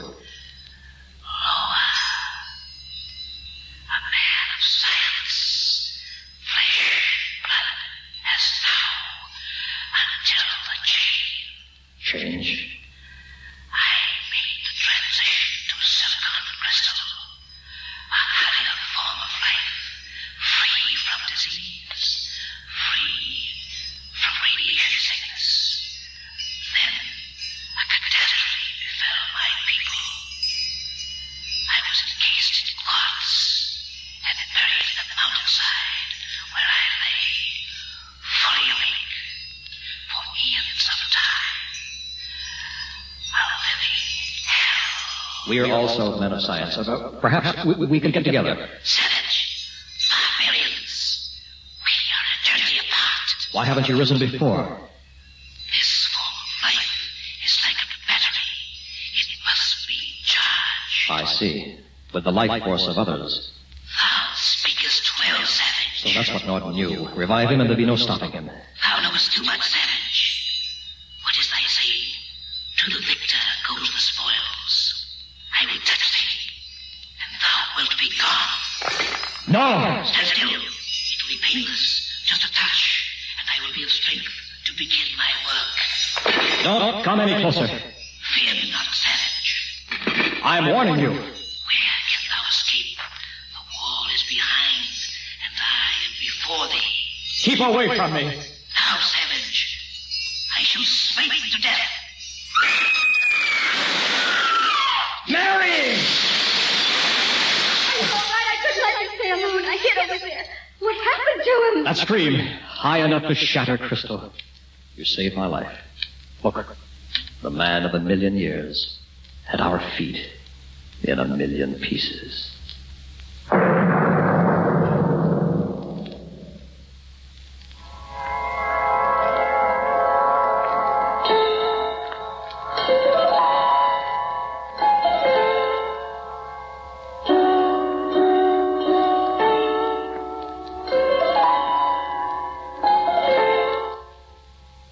You have just heard Macabre, a special Far East Network presentation.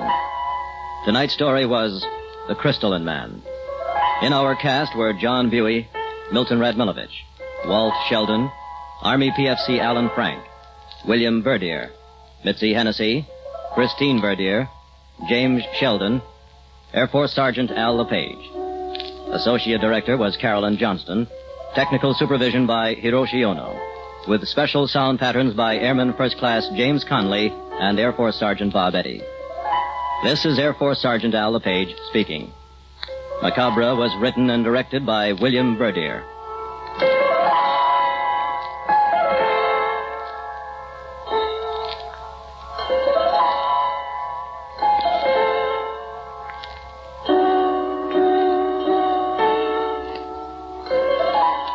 Macabre comes to you each week at this time through the worldwide facilities of the United States Armed Forces Radio and Television Service.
Network presents in special performance Macabre.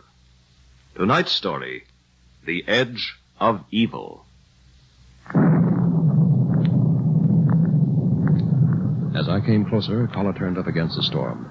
I saw the house in more detail. It was a house out of the past. Towers, turrets, bay windows, gingerbread scroll worked like rickrack on a spinster's bodice. A white flash of lightning revealed everything in a frozen moment. There was a tower near the house, a round tower, perhaps 3 stories high. I had no idea what it was. I had never seen anything quite like it in the New England countryside. I reached the front door. There was no bell. There was a huge brass knocker. No answer. I was disappointed. I'd assumed from Lucy's letter that she'd be home when I arrived. And I didn't like the idea of walking back to the station in this thunderstorm. I knocked again.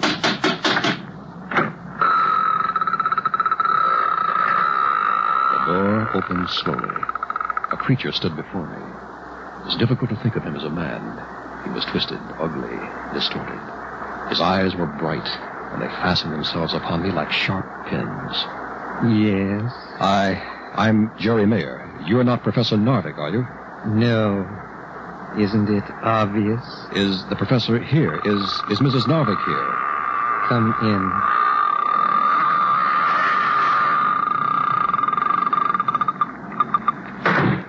I don't know whether the professor expects me. You see, it was Mrs. Narvik who asked me to come. Yes. The clerical collar you're wearing. A minister. You would be Lucy's friend. She's not here now. Professor Narvik took her out tonight. I think he means to prove something to her. You'll forgive me. I'm at a loss here. I don't think Lucy mentioned you in her letter. No, she would not. I'm Chester. Come, let me take you into the living room. Here you are, Reverend. Brandy. Or are you going to pretend it's wicked and sinful? I'd say on a night like this, it's very sensible. Now, when do you suppose Lucy, Mrs. Narvik, will be back? I think you better wait, Mr. Mayor, till the professor comes home. I think he will answer your questions. Now, if you'll excuse me, I have work to do out in the tower. I saw the tower out there. What's it for? An old shot tower. They used to make musket balls by dropping pellets of hot lead from the top into tubs of water. Today, well, let's say today, we still use it for a scientific purpose. Good night, Mr. Mayor.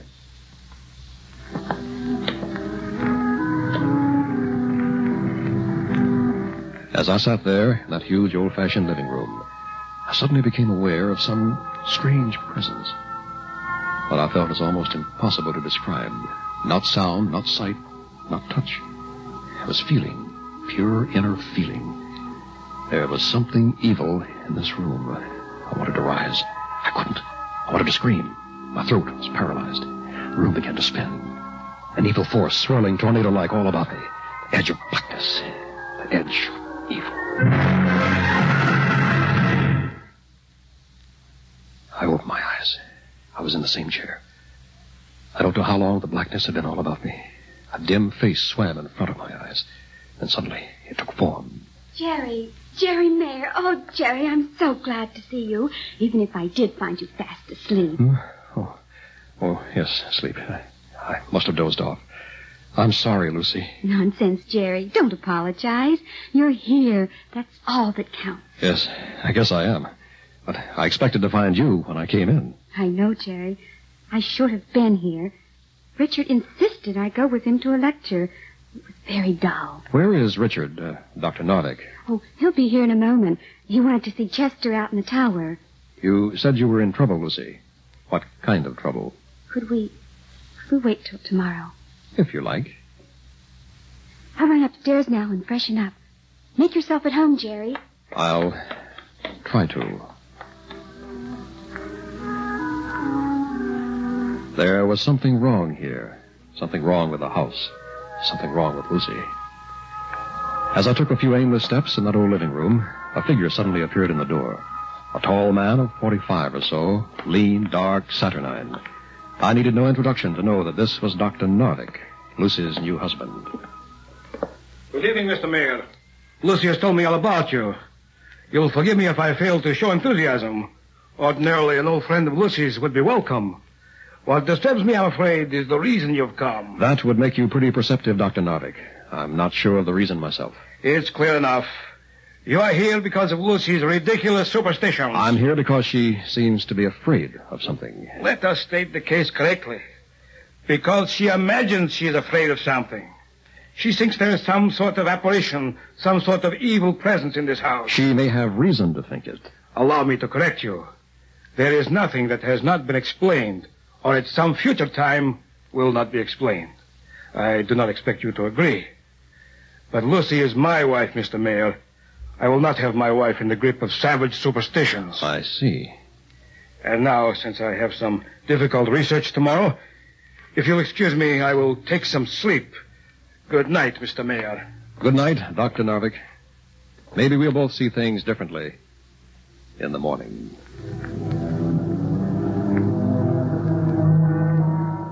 I awoke in a cold sweat. I knew something was in the room. Something. It was a medium-sized room with a bed and bureau. An ordinary guest room Lucy had given me.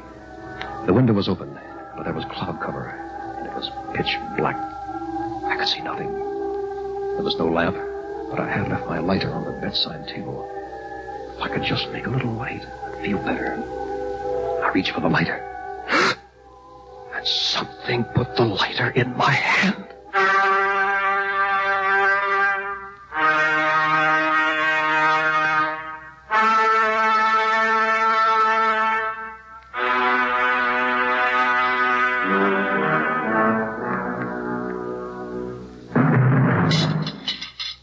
More eggs and bacon, Jerry? No, this is plenty. Go on with your story. Well, I suppose this is a good chance to tell it. You see, Jerry, I really did love Richard when I married him. I looked up to him, admired his brilliant mind. He is brilliant, you know, has a worldwide reputation as a physicist. Mm-hmm.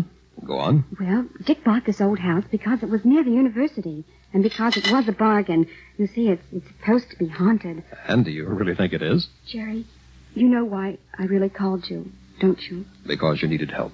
A special kind of help. You're an ordained minister. Isn't there a technique for ghosts? Isn't there some sort of ritual? You mean exorcism?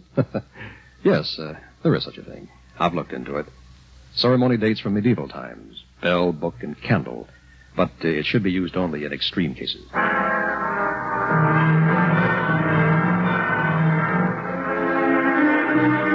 That day, I examined the old house from top to bottom. I found nothing unusual. In the afternoon, Lucy called to say she'd be delayed at a faculty wives' dinner. Dr. Narvik was still at the university. As darkness fell, I found myself once more alone. I went to the big living room, opened a book, and sat in a Victorian chair. I suppose I had read a chapter or two when it happened. Once more, I was aware of something. Some evil presence in the room. This time it was more than simply a feeling of evil. This time I heard something.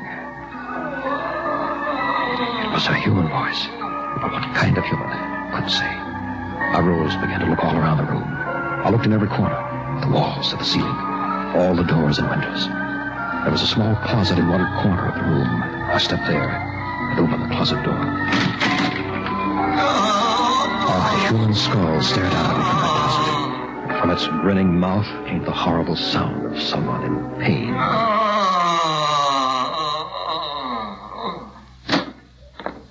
Well, what happened to you, Mr. Mayor? Don't tell me my wife has also got you believing in ghosts. Dr. Narvik, there is something very strange going on in this house of yours. Really? I'm afraid there's nothing I find strange. Would you care for a drink, Mr. Mayor? Not now, thank you. Then you don't mind if I have one? No. I think we'd better have a talk. Huh? That's exactly what we're doing, is it not? Dr. Narvik, there's a small closet here beside me. Have you looked into it recently? No, I don't think so. Why? Suppose you look into it now. Very well, if you wish. Well? Well, what? What do you see there? Just an old skull? Just an old skull? Do you have one in every closet? My dear Mr. Mayor, it is a skull I got from the medical department when I was doing research on radioactive carbon in bone matter. Dr. Narvik, that skull moaned. Now, don't look at me like that. I heard it moan. Before it did, there was a presence in this room. Something evil. Yes. No doubt you felt something. But it will have an explanation. Perhaps something as simple as indigestion, eh? What have you been eating? Nothing unusual. Chester gave me a glass of brandy when I came in out of the rain. That's all. Brandy, eh? Well, there could have been something in it. Here, let us look at the bottle. Huh? That's strange. I was sure I had a bottle of brandy here. It was here last night. No matter, we'll find it. Perhaps Chester took it with him to the tower. Oh, in that case, I think I'd better have a talk with Chester. Mr. Mayor, please. I do not like to be an ungracious host, but I'm afraid I will have to forbid that. Why? Chester is doing important research in the tower. I do not want him disturbed. And speaking of research, I have my own work to do. You will excuse me, eh? I have nothing against you personally, Mr. Mayor. But there is one thing you must understand. Yes? There is nothing I will not do to change Lucy to my way of thinking. Good night, Mr. Mayor. Sleep well, if you can.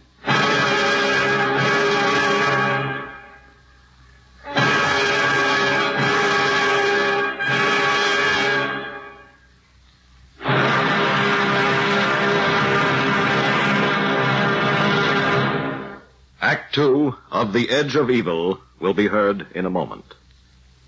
To save your life, you can't beat a seatbelt and careful, courteous driving. The National Safety Council says strong seatbelts, properly installed, are friends for life on today's hectic highways.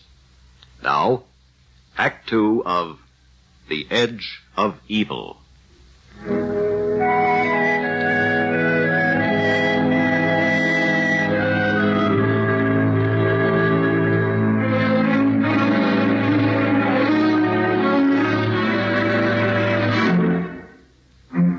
If Dr. Richard Narvik were a poor host, I'm afraid I was a poor guest. I couldn't quite obey his wishes to stay away from the tower. That night, when everyone was asleep, I slipped from my room and went outside. It was only a short walk across the lawn to the tower, and by now the cloud cover had cleared, and there was faint moonlight. There was a large wooden door at the bottom of the tower. When I tried this, it opened.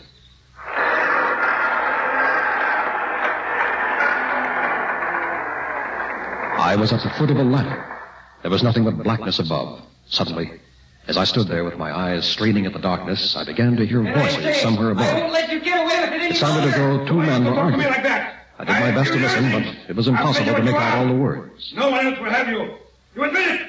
Now let us have a stop to this foolishness. Then, above me, a trapdoor opened, and a shaft of light came down into the tower. Chester! Now I could begin to hear the voices clearly. I warn you. Do not do anything foolish. Chester, don't come any nearer. Chester! No, Chester, get back! Get back, you fool! I rushed up the ladder as fast as I could. The trapdoor opened into a room.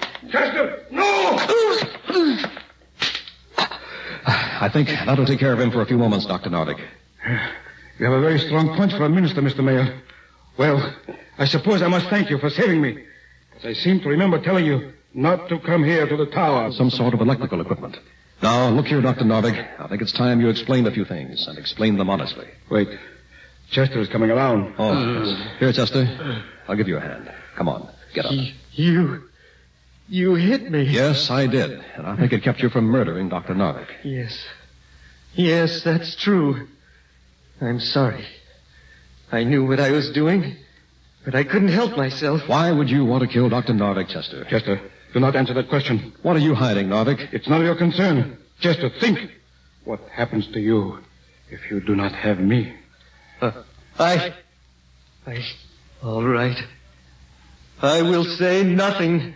That's better, Chester. Dr. Narvik, if you don't want Chester to say anything, I'm forced to ask you to make the necessary explanations. If your superstitious notions are beginning to bother you, Mr. Mayor, I have only one suggestion. Which is?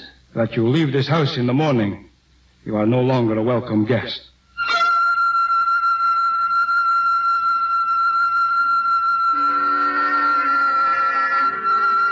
When I reached the house again, I headed for my room. Then I noticed a light in the living room, shining through the cracks of the door. I started toward the living room, casually enough. Suddenly... Lucy, are you all right? Here, I'll help you up on the floor.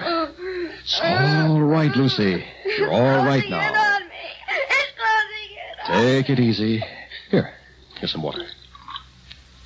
There. That better?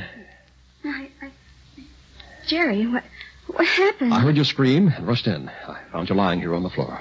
Oh, Jerry, it was horrible. I don't know what it was. The room was pressing in on me, and the air was filled with something black and evil. Oh, Jerry. Lucy, stop it. Lucy. Oh, I'm all right. I'm sorry, Jerry. I just don't know if I can stand it any longer. And I don't know if I can either. Lucy, I know it's late at night, but certain things have to be said. I'm going to say them right now. Your sanity won't hold up under this. But what can I do? You'll have to leave this house, Lucy. Leave? Where will I go? I don't know. Have you any friends in town? I suppose I could find a place to stay, but it seems like running away. And in spite of the way Richard feels, it isn't really fair to him. There's an alternative, then. Convince your husband that you both have to move. Let him sell the house. Yes, sell the house. That's very clever, Mr. Mayor.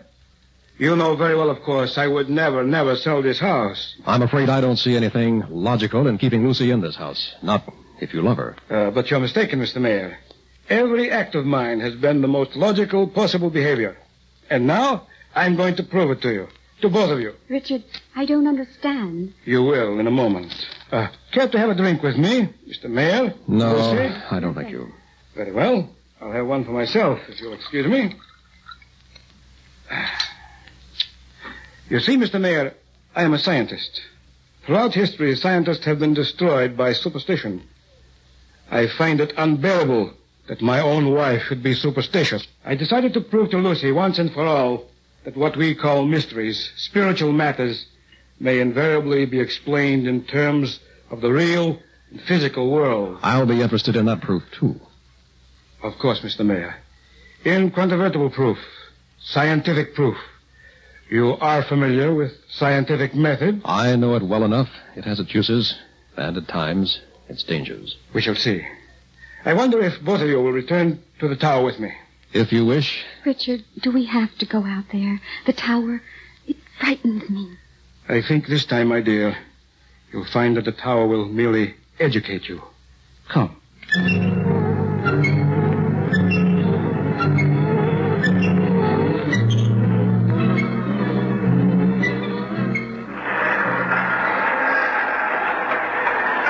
No light upstairs. That's strange. Chester always works at this hour. Wait a minute. Look, up there. The trapdoor's opening. There is a light. Yes, a small one. From a candle.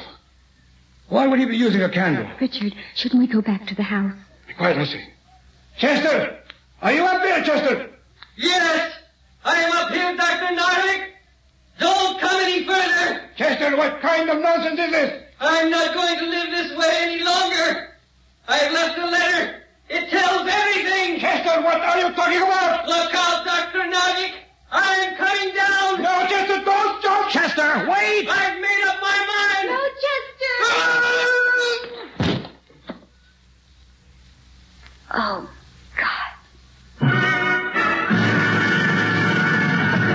Very well, Lucy. Mr. Mayor, you've read Chester's suicide note. Now you know the whole story. We'll go back to the house, call the police. But first, I want you both to have a good look at the laboratory here on top of the tower. It is part of what I wish to explain. Let me get everything straight now, Dr. Narvik. You kept Chester here because of his brilliant theories, and you passed them off as your own. Take a good look at this laboratory before we return to the house. I cannot expect you to understand this equipment, but to oversimplify, these are oscillators that generate supersonic waves. These are parabolic reflectors that send them into the house. They can be focused on any room. And now if you'll come back to the house, I'll explain further. Richard, please, let's get out of here. Very well. We shall go back. And I think, Lucy, when you hear what I have to say... Yes. You'll perhaps come to your senses. All right. We're here, Dr. Narvik, and we're waiting for your great revelation, whatever it is. I said it would prove to you that all so-called mysteries have a physical cause. Supersonic waves, as you perhaps know, are merely sound vibrations far beyond the range of the human ear. But when you are caught in a certain pattern of directed waves, you cannot hear them. But you are filled with nameless terror. Yes, Lucy, with a feeling of evil pressing in upon you, overwhelming you. Then you made me feel that way. You and this horrible equipment of yours. For a reason, Lucy. To prove to you that all your beliefs about spirits, about mysteries, yes, about even the God you worship were merely superstition. Narvik, what did you hope to gain by this? I hope merely that Lucy would come to her senses. The same applies to you, Mr. Mayor. It was not difficult to place the lighter in your hand, but to use a speaker to make that skull moan. Wait a minute. What's that? What's what? That sound, or is it a sound? I think I feel it, too. It's more like a strange force coming into the room. Impossible. Just the same, I feel something. It's the same as before. That feeling of evil. Not quite the same. Seems different this time. Wait. I can hear something, too. I'm surprised you admit it, Dr. Narvik. Be calm now. This can't be explained. But it is a strange feeling. What is it? You're asking us, Dr. Narvik? You're the scientific expert. Why don't you tell us? Jerry! Yes, Lucy? It is different this time. It's evil, Jerry. It's almost pure evil. Look, lights getting dim. Everybody be calm now. I'm sure this can be explained. What was that? Don't you know, Dr. Narvik? It's pressing in on us. Whatever it is, it wants to kill us. Impossible. Lucy's right. I can sense it. It wants to kill us. Impossible. Impossible.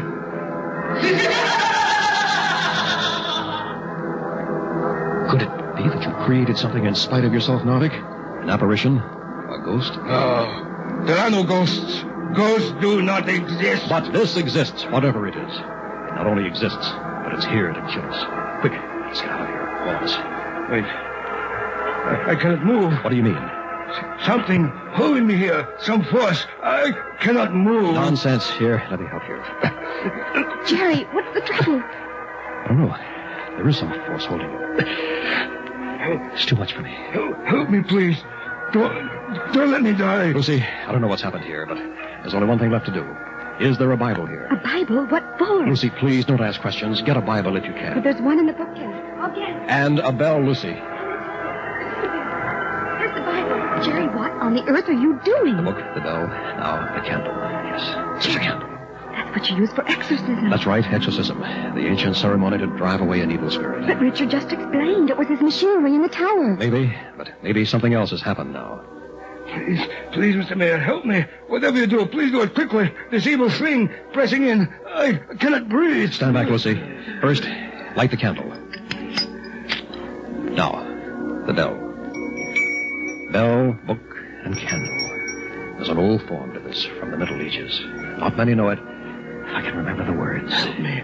Please, help me. From the Apocrypha. Jerry, hurry, please. But the souls of the righteous are in the hand of God, and there shall not torment touch them. In the sight of the unwise, they seem to die, and their departure is taken from misery, and their going from us to be utter destruction. But they are in peace, for though they be punished in the sight of men, yet is their hope full of immortality. Away. That terrible, evil presence. I think it's leaving now. Yes, it's leaving us. You're right, Lucy. It's fading. The lights are getting brighter. Oh, Jerry, are you all right? I think so. It took all my strength. Jerry, look. Novik, what is it? Look at his face, Jerry. Novik, the look of death. It got to him. Whatever it was, it got to him. Novik.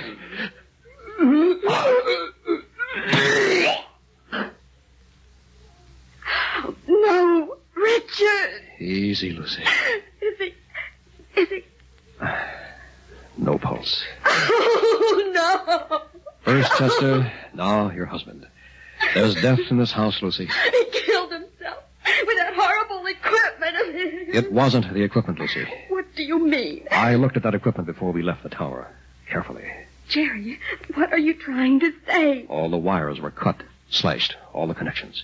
Chester must have done it in a rage before he committed suicide. Jerry, are you sure? I give you my word, Lucy. Whatever killed Richard was not physical. Then, what was it? Give it any name you want. A thing, a force. The evil he himself had created. Call it Chester's ghost, if you will. Jerry, it's still here. Strange. I thought I'd driven him away. Chester? Are you still here, Chester? Not Chester. Don't you know me? Richard! Of course, Richard. Evil never dies. He'll be the ghost in this house now. Until eternity.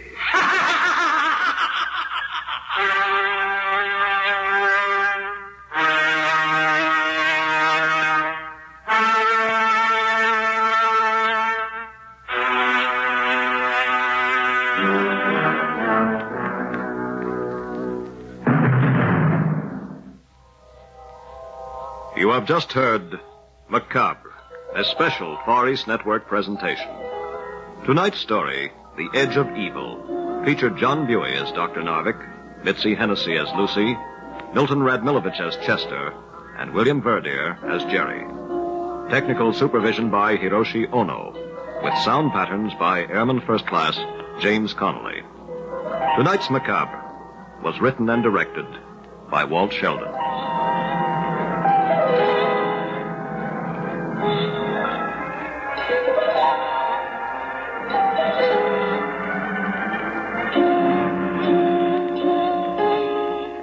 Macabre comes to you each week at this time through the worldwide facilities of the United